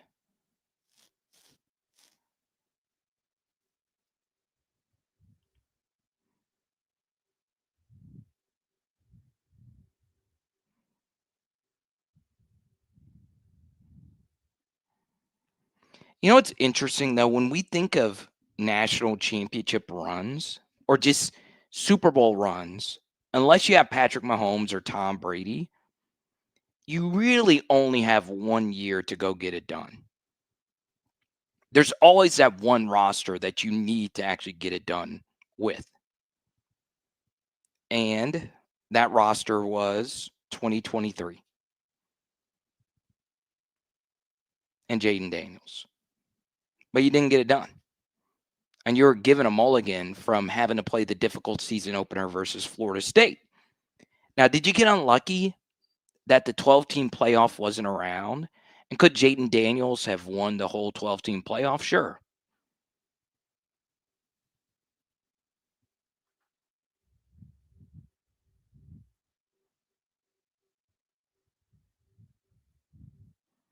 I'm getting a lot of these. I've said this so many times now, but I'll say it again. I had a top 2. You can go back and look at these. And by the way, if you guys ever want to fact check any of my opinions, I'm open to being totally wrong. I'll go back and look at some of my old tweets and all of that at the time. I go back and do that some of the time. I really do. I went back and look at some of my my over unders before the season. You know,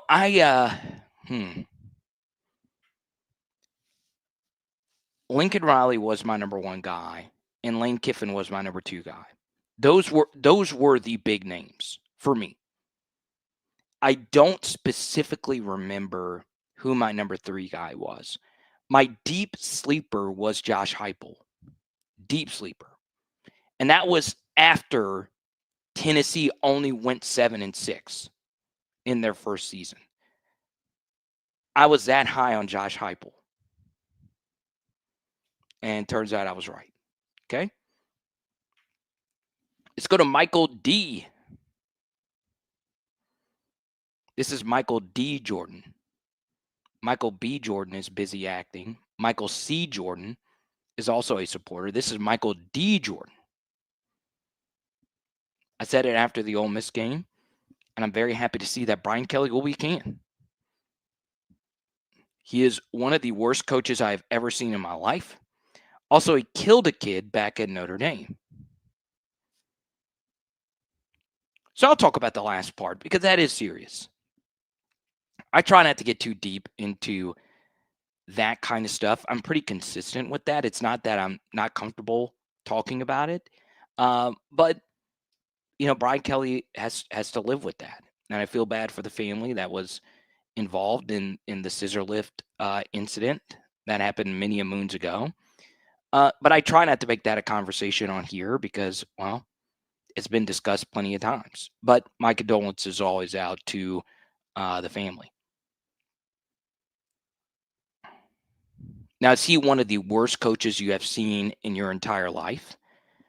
Yeah, I mean, at LSU he was. I do think, and this isn't a hot take, I actually walked around. I saw Alyssa Lang. I think she is arguably the most talented person at the SEC network. That's how much I think of her. She's great. Met her husband at the Super Bowl, who's also a football commentator, way better than me. And Alyssa Lang did the best media stand-up I have ever seen. It was a random Tennessee game a few years ago. So she tweeted out something earlier today, and I decided to do that very thing. She said, you know what, we need to go touch grass. So I decided, you know, right when some stuff was starting to unfold today, I made a few walks around the neighborhood. And because I work from home, I have to walk around the neighborhood like 4 or 5 times a day. I'll sometimes throw the football with some of the kids next door. It's a good way to open your eyes because you don't want a ring light and you staring at a blank screen for a gazillion years to, you know, be your whole personality, if you will. So when I walked outside, I went on ahead and asked myself, is Brian Kelly the worst SEC coach of this era? I decided to go there. And the answer to that is no. But if you go with the idea that we had just a few minutes ago, the worst thing isn't being actually bad. It's being bad when everyone thinks you're actually good. And in that case, Brian Kelly is arguably the worst coach ever. If I were to ask you, whoever you are watching right now, you would get perfect quarterback play for an entire season. You would say, look, if I got perfect quarterback play, I would like to go 10-2. We went 9-3 and didn't make the playoff. And with that perfect quarterback play, you also have Malik Neighbors, Brian Thomas Jr., and multiple other first rounders on that team. but you couldn't field a competent defense. A competent defense gets it done. A competent defense finds a way to get it done. And you also have to factor in cost. Was Brian Kelly better than Billy Napier was? Yes. I've seen a few people make that point because Billy Napier was also a name floated for the opening at LSU. And it's ironic that both of them get fired around the same time.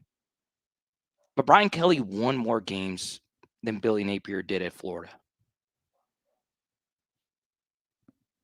But who is worse? Well, you can make a case it was Brian Kelly.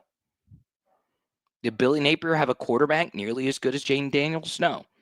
Did he have a left tackle nearly as good as Will Campbell? No. Did he have a wide receiver as good as Brian Thomas Jr.? No. Definitely not as good as Malik Neighbors. Did he have a tight end as good as Mason Taylor? No.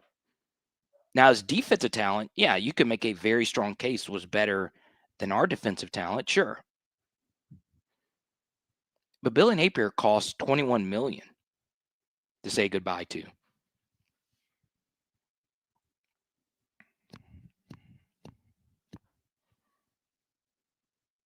Let's go to Jace Max. Speculation. I genuinely think Nuss has been depressed since the Kyron Lacey tragedy. His lack of all-season work.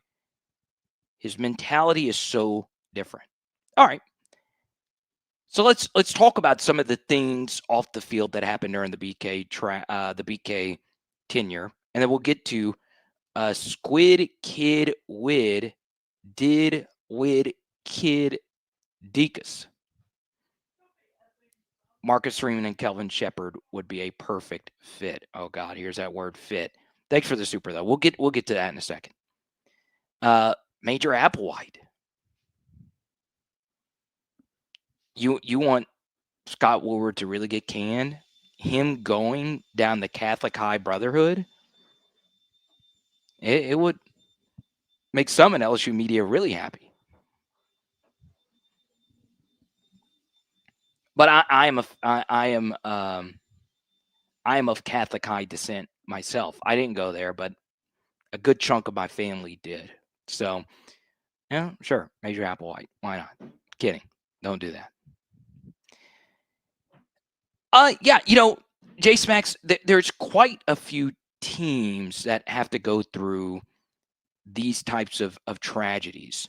I think it can get dangerous when discussing this because, Jace Max, you know how we were all affected by what happened to Kyron Lacey.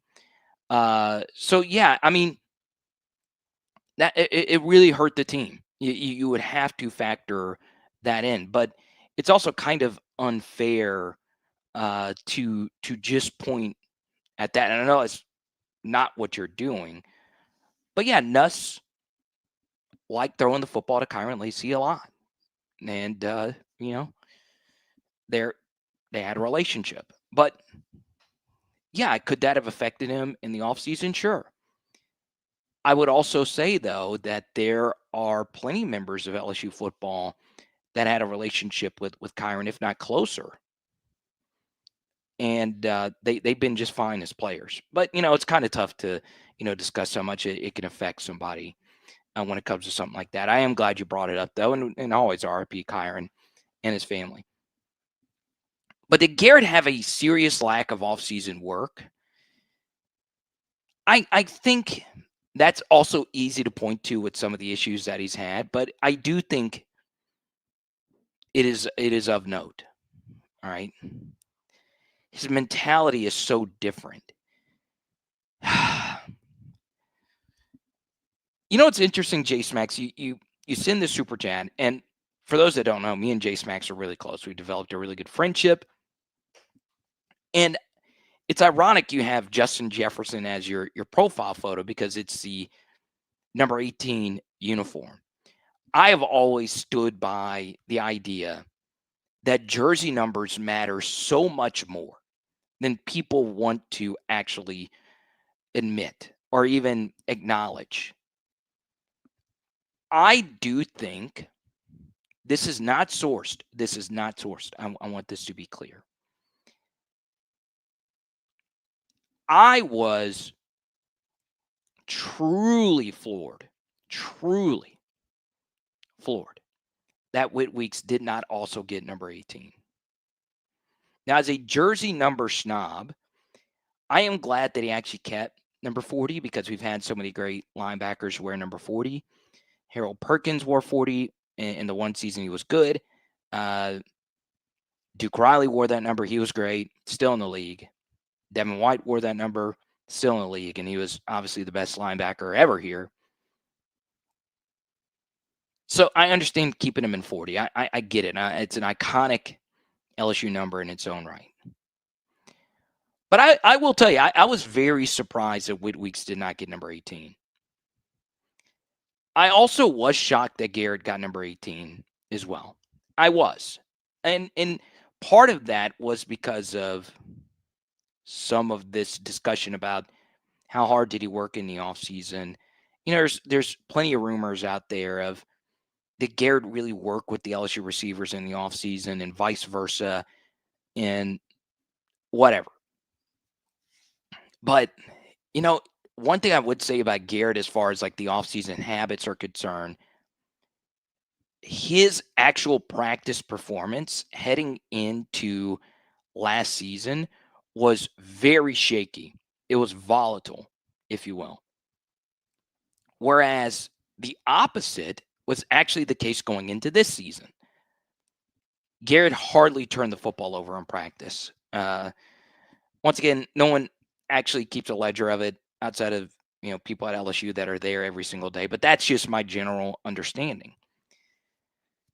So, yeah, we can get into Garrett's offseason work habits and all of that, but to me, Brian Kelly would probably still have a job if we would have at the very least made the playoff in 2023.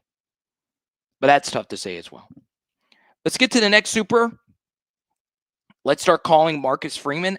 Marcus Freeman on my list of coaches here.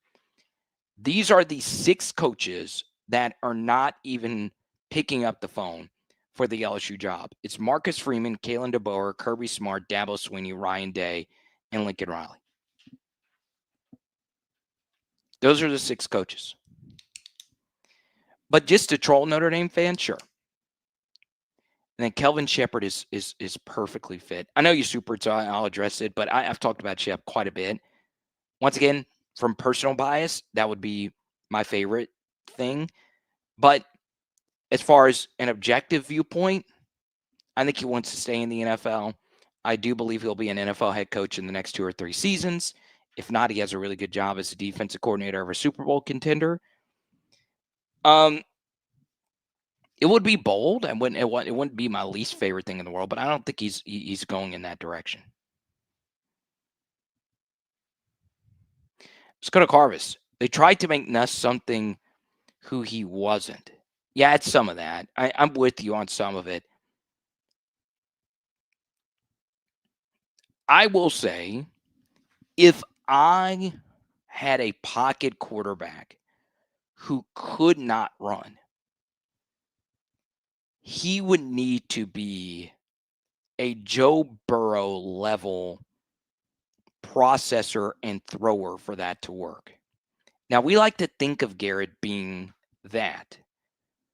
But as someone who's watched a lot of Garrett Nussmeier reps and has also broke down a lot of NFL film, both at the broadcast and all 22 angles, a lot of Garrett's decision-making was elite processing last year, but a good bit of it was also luck. He would luck into some throws that probably should have been picked. He's had a little bit more bad luck on some of those throws. So if I had a pure pocket quarterback, for me and a pure pocket quarterback to work, you have got to put him under center. You have got to. And the fact that LSU simply did not have that is crazy to me. It's absolutely crazy to me.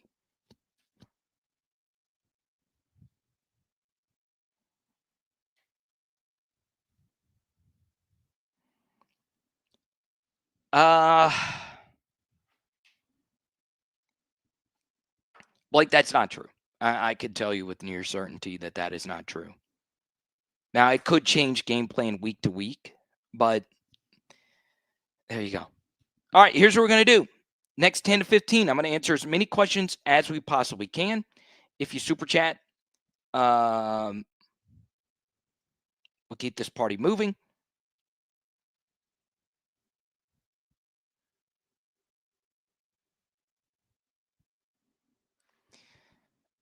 Now,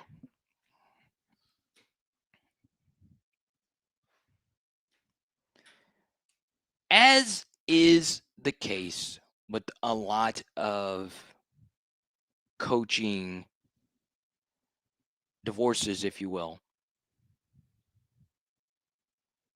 this comes in from Victoria, who, by the way, sends a super via Venmo. Victoria wants Dan Lanning. I am reading a few other Venmos and Discord messages from our patrons. This is also Emil. He says Dan Lanning. Also brings up John Summerall, Fran Brown. That's a name that would be interesting. Glenn Schumann, Brent Key, Eli Drinkowitz. Jared messages and Venmos makes the Oklahoma trip better. No stress to win. All right.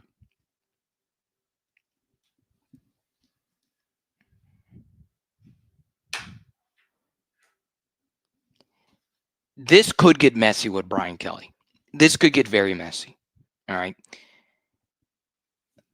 I am not TMZ. I will never claim to be TMZ. But when it comes to driving down this price, this is going to get crazy. Because with Ed, when you signed the deal for him to walk away for $17 million, that wasn't a hard hill to climb for LSU fans. Okay. It wasn't. Because, look,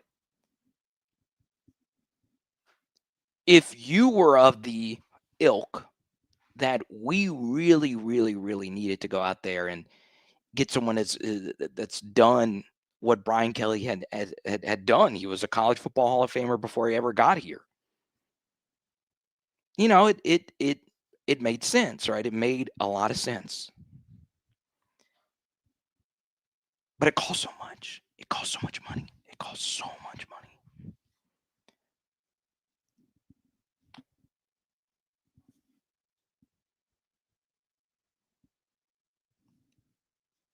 And I think this is tough for me to explain because I don't have this kind of money.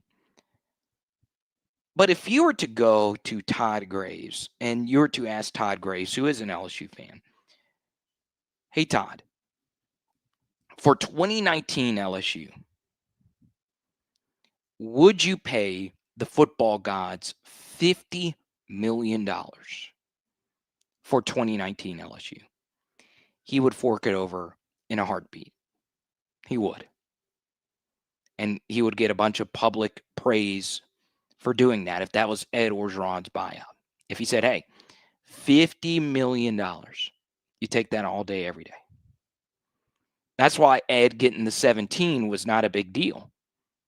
Ed left, kept his mouth shut, happily took that 17 million.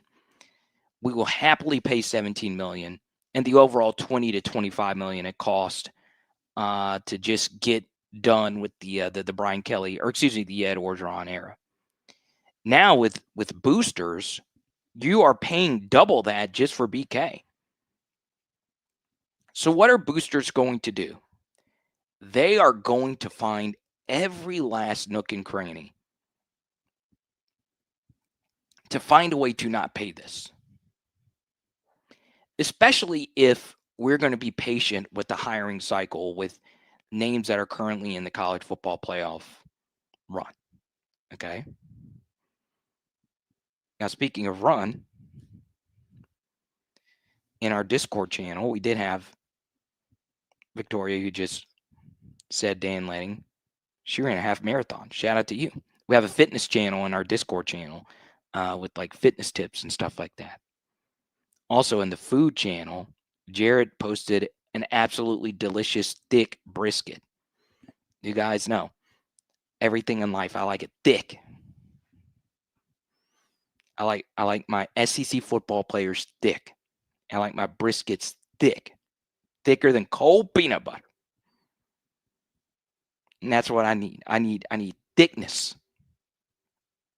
You know the song "Down with the Sickness"? I'm down with the thickness.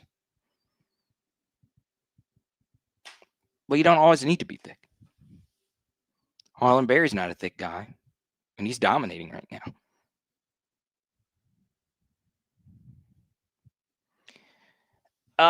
Okay. So, based on my understanding, as far as Garrett is concerned, Garrett and with this meeting that just happened. So I've been live during this whole time, but I think Garrett and Sloan were a little bit separate. They left the facility a little bit later than the rest of the coaches per reports. I will say with Garrett, going back to the jersey number thing, do I think the number 18 had a role in this? Yeah, because I think if you would have given Whit Weeks to number 18 instead of Garrett, Whit was a different type of leader than Garrett. He probably more so emulates some of the older number 18s where we rarely gave number 18s to quarterbacks.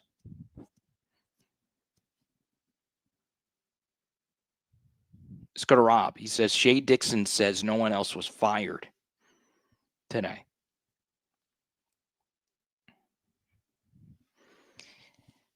Yeah, that's what I've heard, but I would like to think that Sloan is not going to call the plays moving forward. I would have a tough time believing that.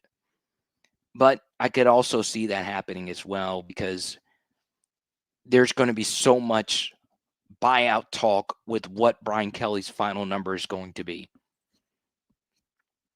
Based on what I've heard, his number is at $53 million.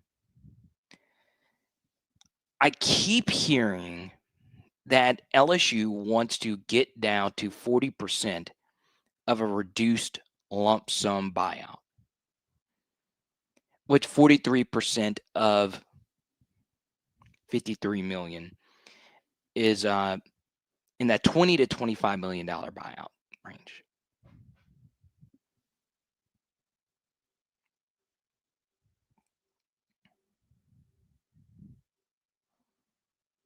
And once again, I was not making up the Silicon Valley billionaire thing. I just didn't remember his name. It's Holden Spot. Do I think Michael Van Buren starts versus Alabama? I don't know. Okay. Damon says 27 million, which is roughly 40 to 45%. I don't know.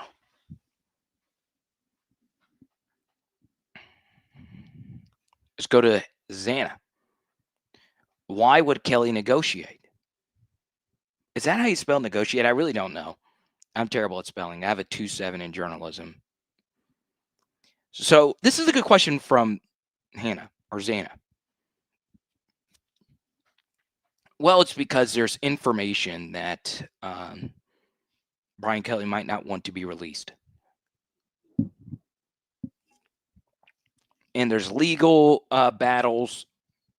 You can get into some offsetting language in contracts, all that. But yes, you can definitely pick apart so many different things as far as that is concerned.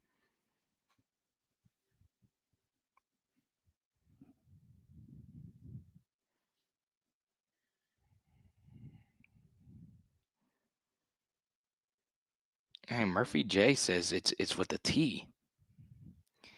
To be honest, though, Hannah, I it's not because you're eating froyo when I'm craving froyo right now because I've gotten chubby again. It's If I were spelling negotiate, I actually think I would spell it the way that you spelled it. In fact, true story, I put in the Discord negotiate. I actually did have to Google how to spell it. I'm not kidding. You can go to the Discord yourself and see it.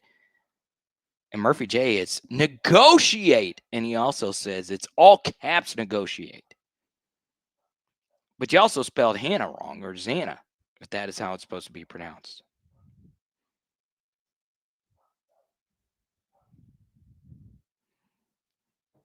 There's Christopher.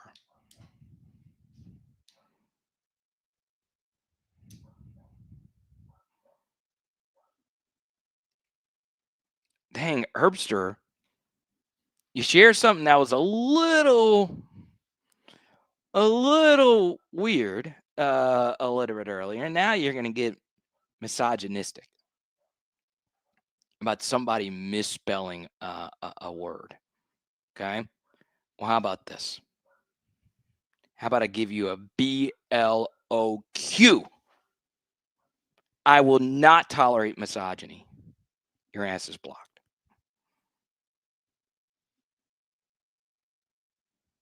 His birthday being his last game is crazy. That is wild.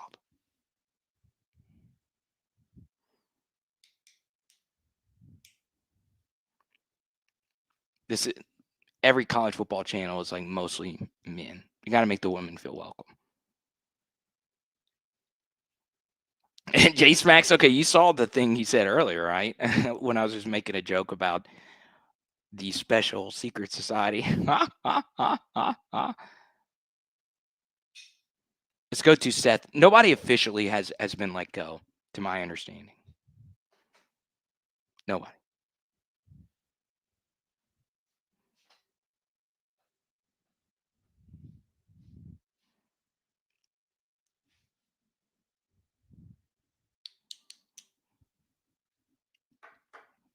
Yeah, Jay, and it's the same thing with the James Franklin thing. He's got to look for a new job or get a media job or something like that.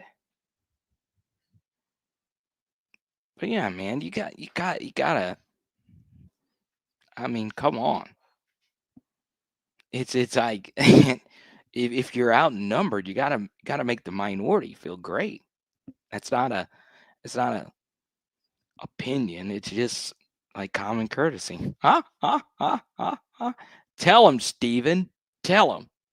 And I get so tripped out because my high school teammate, one of my buddies from high school, a good buddy of mine, was a guy named Steven Eckerd, and he graduated, and he is a very successful doctor. And ironically, Steven Eckerd is my only close friend that went to Notre Dame. I had a couple of friends go to Notre Dame.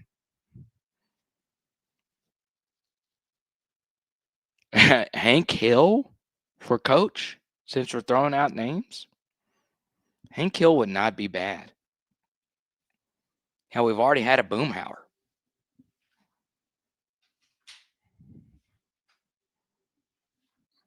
You've also had a Dale, if you really think about it. I'll let you make the connection who Dale is in all of this.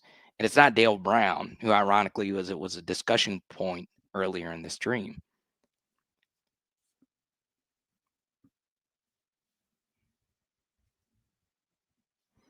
I will take a few more here. Hey, there's Wobble. What's up?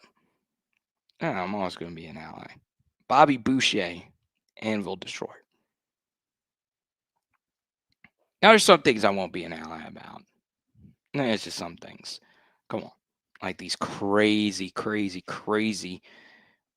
opinions out there. Like people wanting to put fruit on pizza. I can't be an ally to that. I can't. I'm also open to being sponsored by a adult beverage company. It would be tough though if it was an IPA. Dude, I cannot drink IPAs. Dude, it just tastes like oil and pine cone mixed together. That's how it feels like when I drink an IPA. I'm a light fruity beer kind of guy. Fruit Does not belong on pizza, does belong in beer flavoring.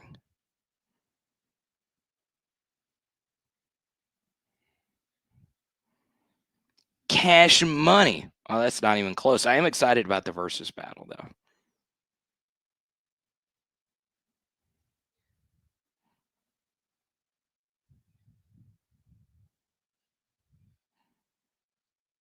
Thank you, Rom. No fruit in pizza.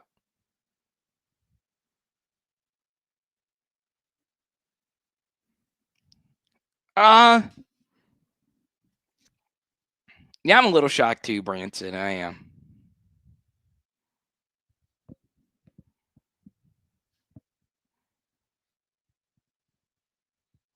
Let's go to Xana. Let me know if I'm pronouncing your name correctly. Clark Lee, Kenny Dillingham, Brent Key, Jeff Brom are all at their alma maters. Freeman won't take any job that requires him to move south. Kiffin would prefer Florida.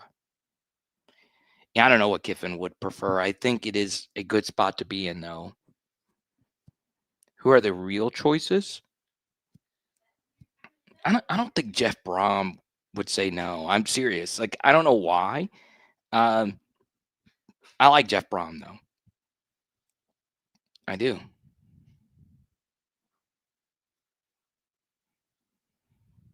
Fran Brown for OC. Or for head coach. There we go. Oh, Wobble, I'm going to have to block you for this. Pineapple and jalapeno on the same pizza? Oh, my God. I feel worse for your bathrooms, if anything. Dear Lord. That is just a diabolical mix. Pineapple and jalapeno? What? What is that? That is just that is worse than Brian Kelly's timeout usage. I mean, goodness gracious. That is a whew. Man, I don't even know what to say. I would eat some of Les Miles' grass instead of that pizza. Murphy J says he's new. Where did I go to high school? I'm not going to dox myself where I went to high school. I'm not. I went to a good high school program with good coaches. My defensive line coach is still at his job as a defensive line coach. And he's put out way better players than me.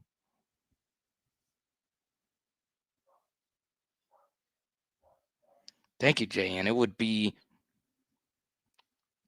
even be battery acid coming out of your body. It would be what comes out of volcanoes. That is what would be. And I don't know which hole that would actually come out of, honestly. It's just scary to think about. Went to Episcopal. No, I went to El Dorado. Very, very proud El Dorado alum.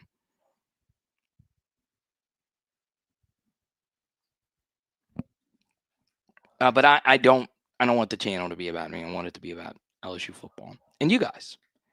Does LSU go for an established guy or take a risk on a younger guy who might be more innovative and might be cheaper? How much is LSU willing to spend? I don't know. The last part is impossible to know. I'm open for the younger guy thing, especially in this era. One thing I would say is I do think LSU is going to lean offensive, even though the defenses have been mostly not great over the past 4 or 5 years. And the reason is because if you have an offensive head coach, that side of the football is more important and it's going to be more constant. So Lane Kiffin lost Jeff Lebby. I saw someone mention Jeff Lebby is on the hot seat. Really? In what world?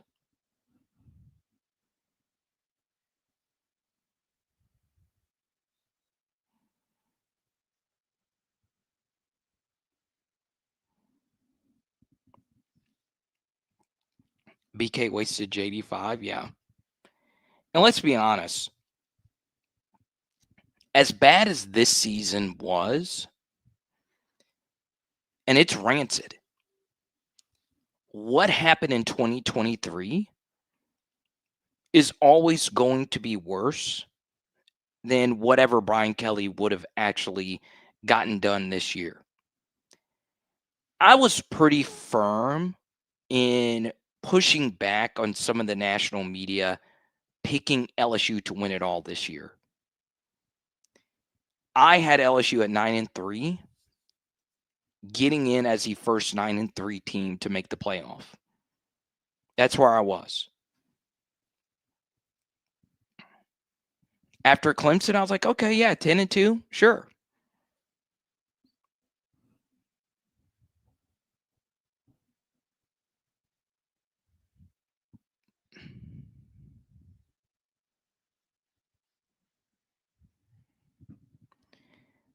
Lee Hunter says Tyrann Mathieu wants the job.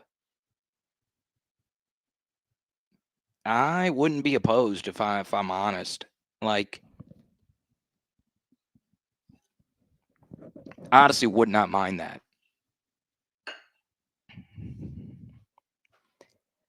For a few reasons. Number one, it is the Deion model, right? You're getting an all-time iconic celebrity coach who knows ball. I think Tyrann would actually be better between the headset than Deion would be. And Deion is an issue between the headset at actually managing and coaching a game. Also,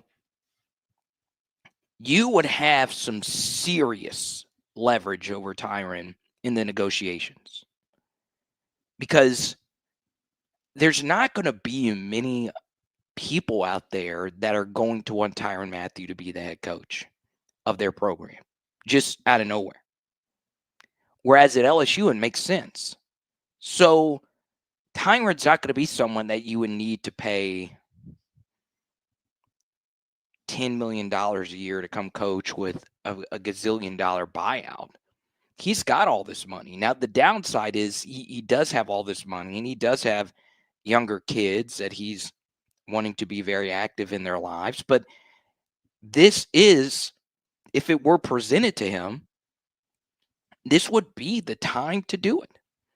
You know, it's open. This job may never open again once Lane Kiffin takes it and doesn't have anywhere else to go. So would Tyrann Mathieu actually be a good hire? Well, you can look at it this way.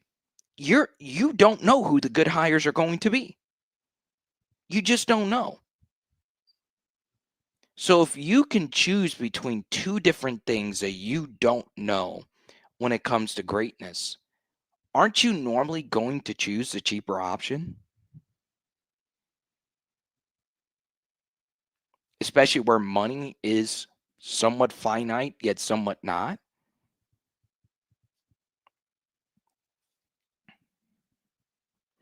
So it would come down, obviously, if you're the head coach of a program, you would need to be fully dedicated to the idea of the requirements of this job. Press conferences, criticisms, former fans of yours criticizing your moves if they don't like them. Then you would also need to give up what is going to be a very lucrative career in football media. But you can always come back to that.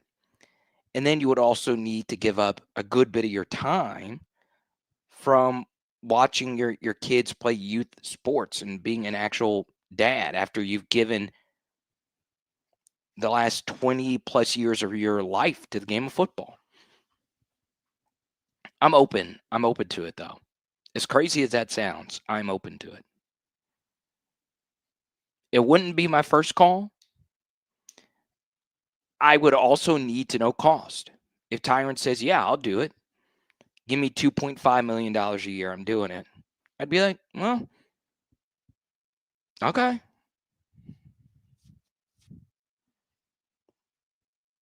Let's go to Charles Country Matters. Other than the interim, LSU would never hire an African-American head football coach. I don't know if that's true. I don't.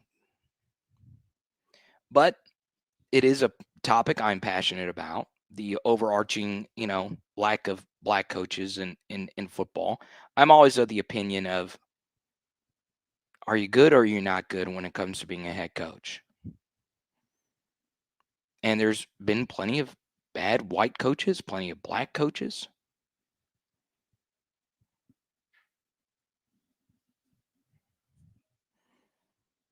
More so at the high school level, that there's been plenty of good and bad Hispanic coaches.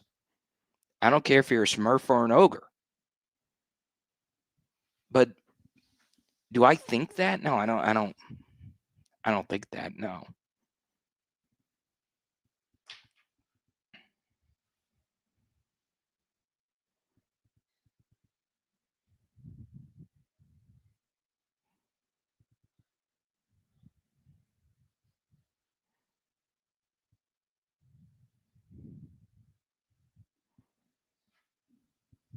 But yeah, I don't. I really don't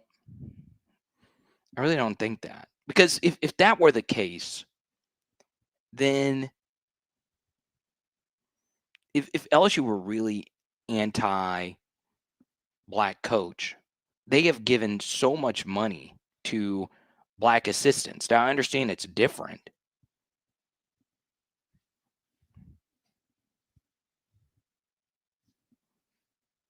Let's go to Samuel.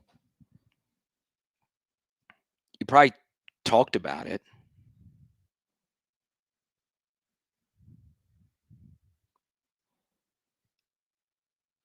but I really want my opinion on Summerall. I know Napier didn't pan out, but I really like Summerall as a head coach and a person. I do think Summerall will be coaching at a P4 level next year. There is so much smoke with his name and openings that it's hard to deny. It is really hard to deny. Okay. And I've shared this before, from the Arkansas job opening. His name has been brought up in some Arkansas circles. And it's also kind of fascinating, even though LSU takes up so much of my time. My Arkansas film studies get passed around, and I've gotten to talk to some really cool people, within like the Razorback Foundation and all of that. And John Summerall's been a name that's been brought up in some of these group chat conversations and all of that. Um, he's a good coach. He is a good program builder. He's young. He's hungry. He understands social media.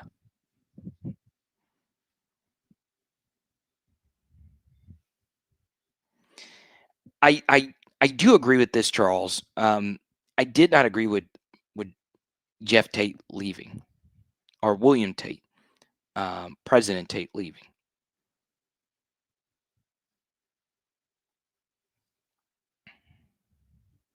Tomlin's name was brought up for the LSU job last time. No to that. He's going to get fired by the Steelers before he ever takes a college job. I believe that.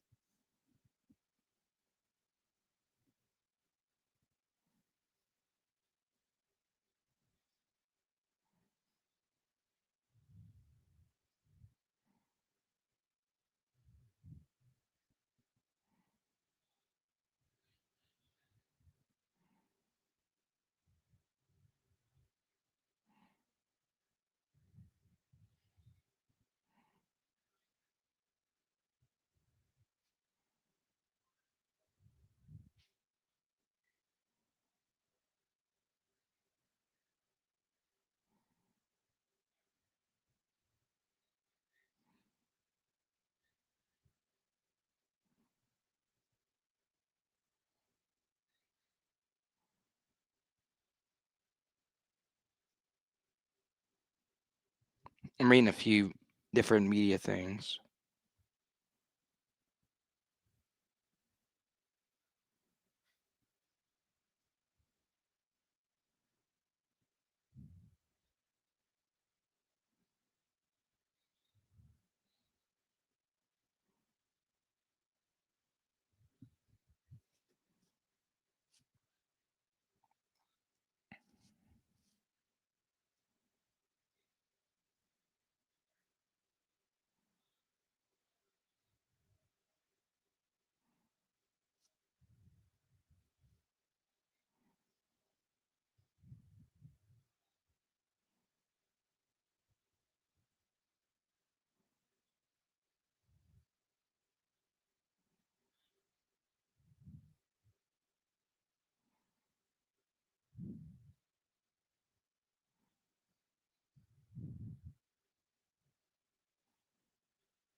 Okay, so we talked about this in the Discord. This is Matt Fortuna, who used to be a Notre Dame beat writer, so he is really tied in with BK.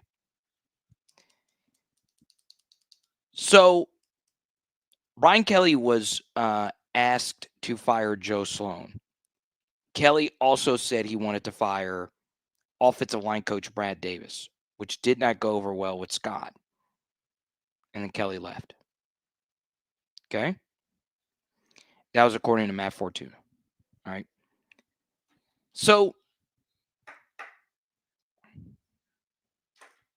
the Brad Davis situation has always been kind of strange, to say the least. It's always been strange because that was the one coach that was held over from Orgeron to now. And I think one thing that's going to be talked about quite a bit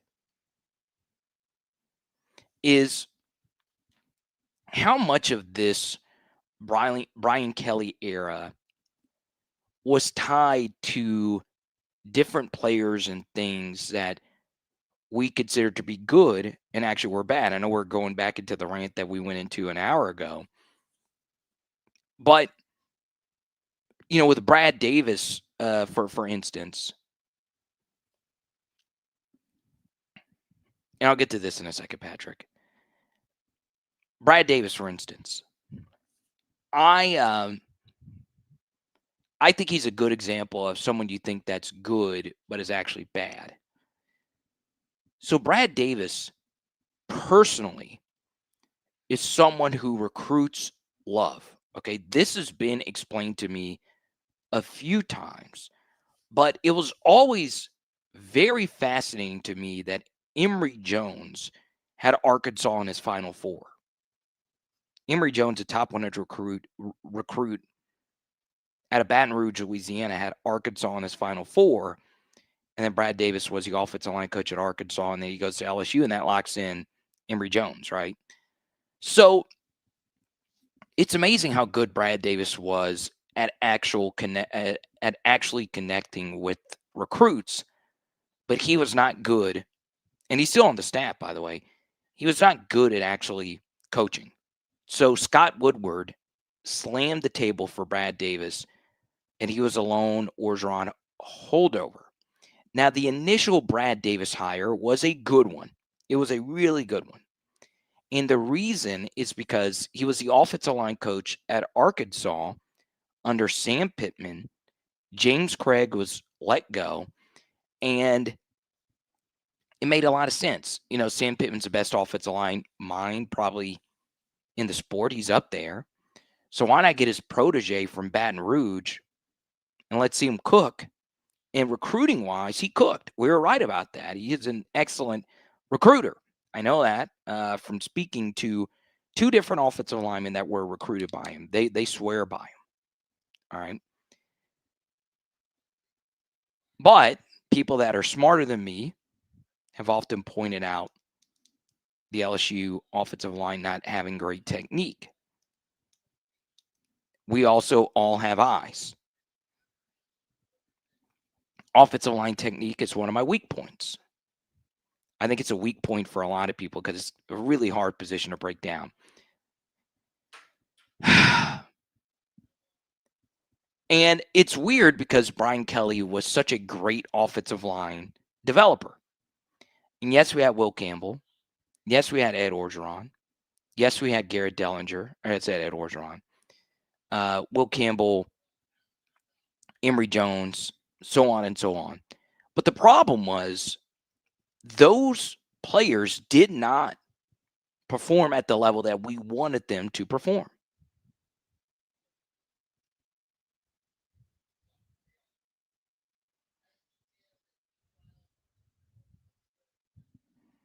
So Brad recruited at a high level. That makes us think he's going to be a good coach. Brad Davis had the first-round offensive line selection since 1998 at LSU. It's pretty damn good. But he himself was not a great offensive line coach, and is still not a great offensive line coach based on the product that's on the field. Let's go to Patrick. He says, Carter, you are 100 times better than your LSU counterparts. I appreciate that. I don't believe that. I do believe in myself. I do believe I could do national media as well as anybody. But, I know you're hating on Moscona here in the Super, and I appreciate it. I know Matt. He's a friend of mine. I'm not close to him. I don't talk to him all that often outside of a few Twitter interactions. We have a bunch of mutual friends. I have a lot of friends at 104.5. But you call him a gaslighting coward. Now, because you did Super, I want you to give me a specific example as to why he is a gaslighting coward. Because I don't watch enough of him to say that. And I'm also I'm not here to defend Matt or condemn Matt over anything. And he and I had a little spat during baseball season. It wasn't really that big of a deal. And some people think we don't like each other because of that.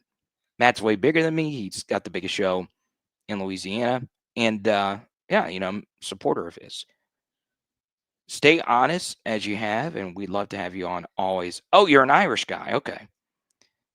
Sure. Yeah, I'll go on. Why not? You gave me $10. I've seen you in here plenty of times, and I forgot you were a Fighting Irish. So if this is the last interaction, because there's no reason for you to watch anymore, unless you think I'm good enough to still be of interest now that Brian Kelly's not there anymore. Um, but yeah, why would you call him I am curious. Gaslighting coward. Now, I will also say, as someone who has trained his whole life and has done a daily 3-hour sports radio show, it's hard. It's one of the hardest things to do. It's so hard, especially as a solo host. And that's not glazing. It's just I've been in those shoes. It's tough.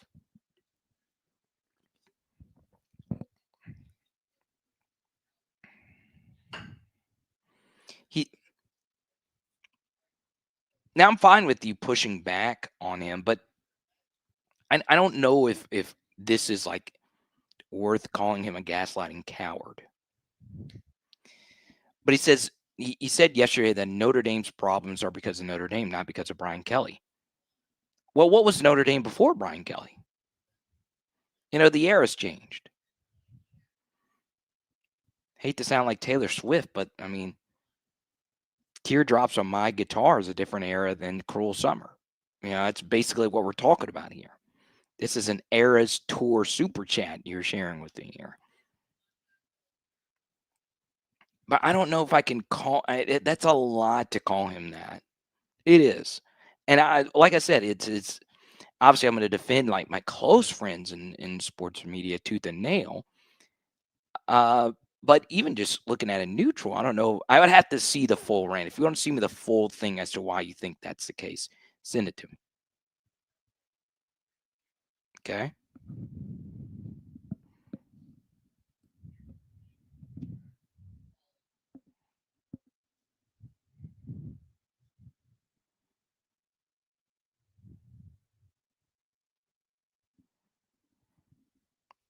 And to that, Greg,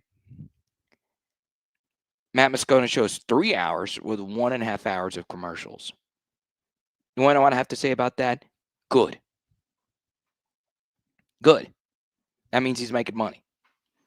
And his shows are free. You can watch his shows for free. Now, if his stuff was behind a paywall and then there were still a gazillion ads, I'd feel probably a little different about that. I've not sat down and watched his show in a while. Like I said, he's really good. That's not a knock. It's just, but those ads, it means he's making money. Do you know how hard it is to do this and make money? It's hard. Trust me. I never got into this to be rich. I am not rich. I've actually had higher numbers, but I've actually made less. As crazy as that sounds, my stuff continues to grow. But I've actually made less. It's not out of sympathy, but it's hard to make money doing this. Now, if I did a 3-hour show, I'm getting ready to do a 3-hour show here. YouTube runs some ads during this that I get a small percentage. And then I have one break at the 30-minute mark of every show that normally consists of 2 spots. And I do a few different reads for Zion and Fast Draft and all that stuff. But I wish I had more breaks. I wish I did. And I appreciate my 2 partners. It's even more important for you guys to support the 2 partners that I have in a major way, and also our other partners here. But Laborde Therapy and Fortified Gulf Coast, they align a lot with my values. In particular, Laborde, who I know pretty well, Thomas and the staff. Thomas was my Christian brother at LSU. But yeah, are ads annoying? Yeah, sure. But if you want to not have the YouTube ads play, the ones that they run, pay for YouTube Premium. I do, and it's a life changer.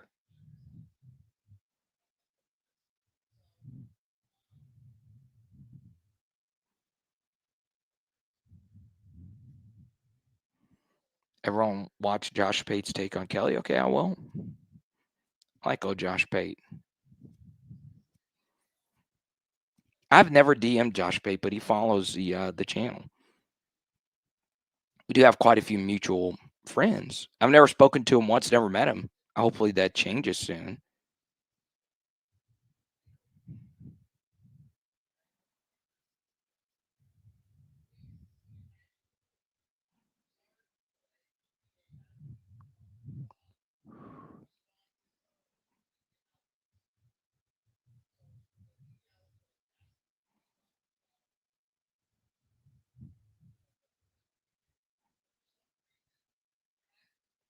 It's interesting. I keep going back to how little people know about this stuff, like actually making the right move.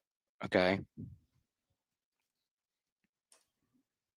It is nuts to me that people at Texas A&M seriously considered Mark Stoops, seriously considered it over Mike Elko.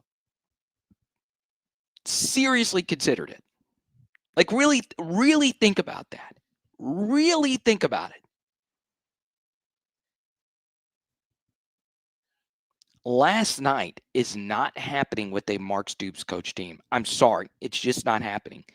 Would he have better players and more resources at Kentucky or at Texas A&M? Sure.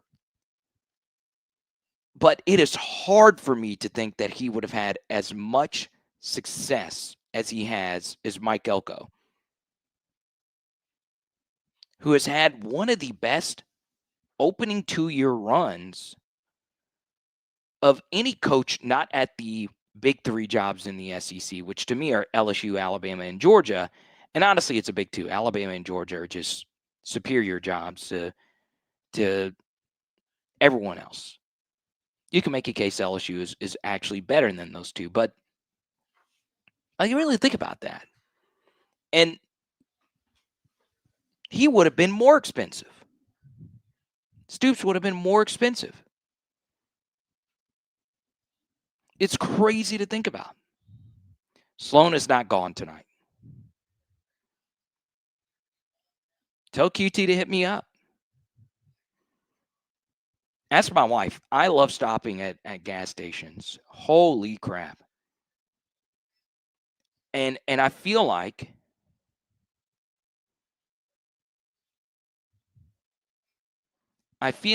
I am not in the right spot to share my love of gas stations because I've not fully immersed myself into a true truck stop nerd.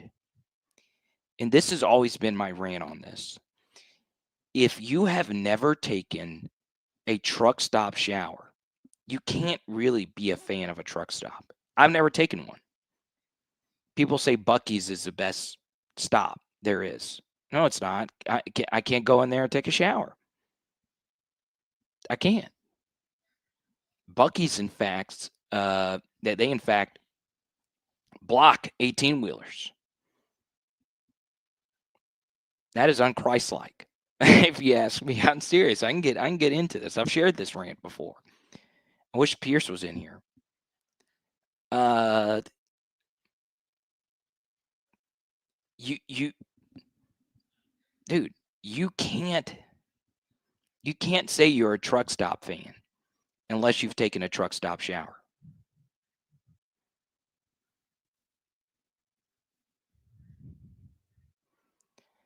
Are we going to lose Lamar Brown? Yeah, anytime you lose the head coach, you're always worried about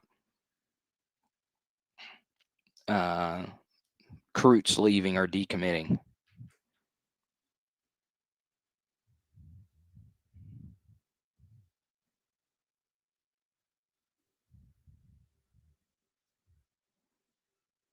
And Patrick, give me a thumbs up. Dang, Jace Max agrees with Patrick. Jace Max is an inner circle PHLer. That's my guy. He went to my favorite tailgate and was boots on the ground at my favorite tailgate. The tailgate, I'm actually employed by the tailgate, believe it or not. And I've actually not been able to go. And Jace Max got to go, got to enjoy the fruits of my labor. But yeah, thank you for the thumbs up. I appreciate it. Thank you for the $10 super. I would love to do a Notre Dame show. Shimona. Every time I say your name, I think of Michael Jackson and the best Broadway show I've ever been to. My dad and I got to go see MJ the Musical in New York City. And I've never been to a bad Broadway play. They don't exist. I'm of the belief that high-end Broadway productions are all good. In fact, the one I liked the least was Book of Mormon, and that's the one that everyone says is the best. I also was too drunk at Book of Mormon. That's a different story for a different day. I actually got on stage and I started yelling, "Where's Steve Young? Where's Puka Nakua?" True story. And I was shirtless. That's how drunk I was. Let's go to Shimona. I'm late to the party. Where she said she's excited for the program. Hear me out. Can we be single for a second? Okay, that's kind of weird. Give Frank a 2-year contract or something. No, that's just not going to work. That's just not going to work. Not the Book of Moron. Now it actually sound like a good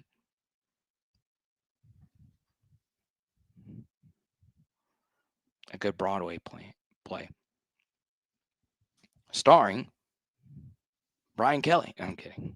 He's gone through enough.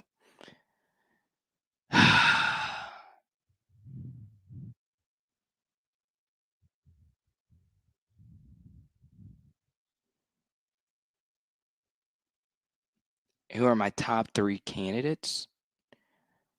I'll probably do a video or just a Tuesday live of. I don't think you can just do top 3 candidates anymore. I really don't, because everyone's going to say Lane Kiffin. Everybody is going to say Lane Kiffin. But I do think it's important to give a different group of candidates based on cost.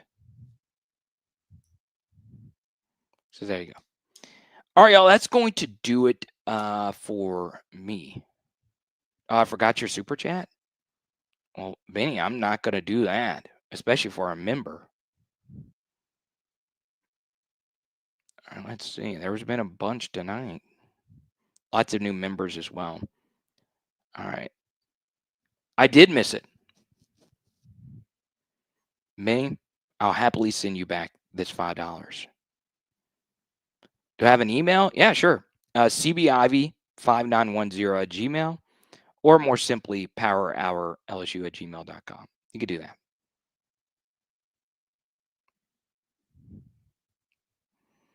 But I owe Benny an apology. Carter, hear me out. 4-year, $25 million per year for Saban. It's ironic. I said like it would take 20 to 25 for Saban, and then Clay Travis tweeted that out. And I don't follow Clay. It just popped up when I checked Twitter. And sure. Raise LA taxes to pay the GOAT. What do you say? At least make the phone call. And truth be told, I think Clay said just to have Nick Saban run the search. Or no, that was Peter Burns who said that, to run the search. Clay said actually give Saban the money to be the coach. Sure. Yeah, let's do it. I'd be down. I'll send it back.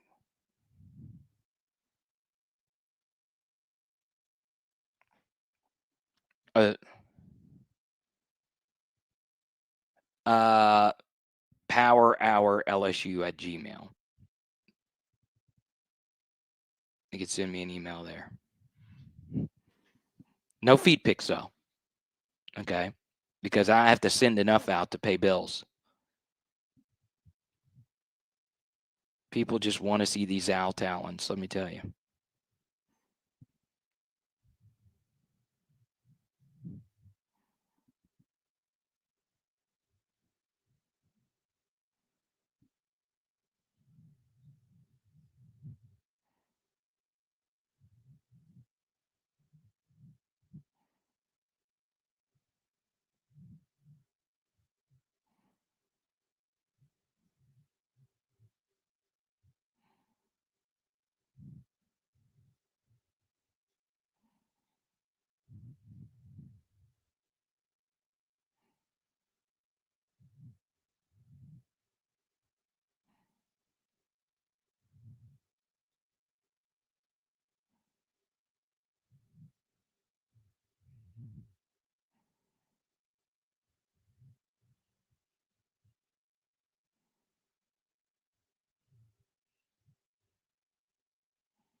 Trying to see if there's any more info before I skedaddle.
Mm.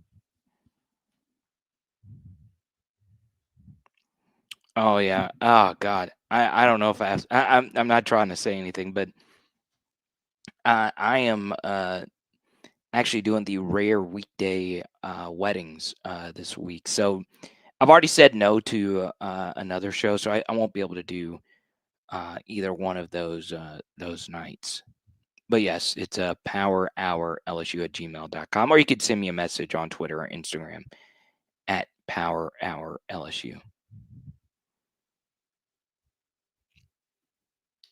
But who knows? If you're able to do it during the day, we might be able to work something out. It's morning? Okay, yeah, we might be able to figure it out. What players do I think may bail out immediately? Well, none, considering it is past the redshirt period. Now, will some that are still under the redshirt limit just quit and be ready? Yeah, there's going to be some of that. But as far as like current guys, it's I do think some are considering.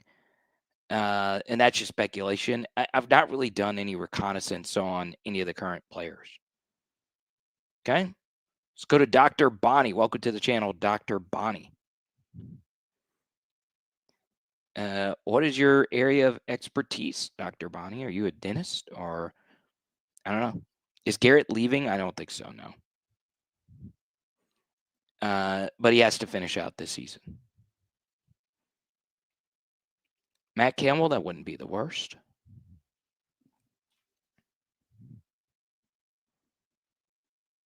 No, that ship has sailed. Jesse might be making a comeback.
Jalen Mills says, let's go after Saban.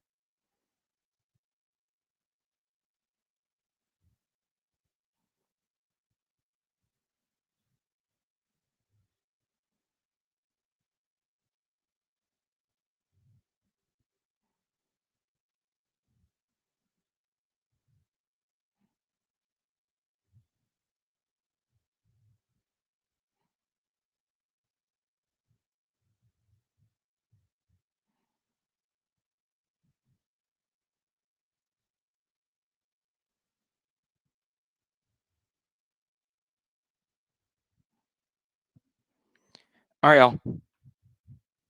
That will do it for me. Whew. Good 3 hours. It is Power Hour LSU. Boom. Big thanks to all our supers. Patrick, Benny, Murphy, Squid, Jay Smacks, Michael D, Blake, Jeremy, Fred, Murphy, David, Tigers, Blake, Dex, Sourdough Man, Bryce, my longtime friend, Peter, Crowley Boy, Guitar, Frankie, Boris, BT, Drake, TJ, and then on Cash App, Blake. Thank you guys so much. Tonight we are doing burgers. Let's go.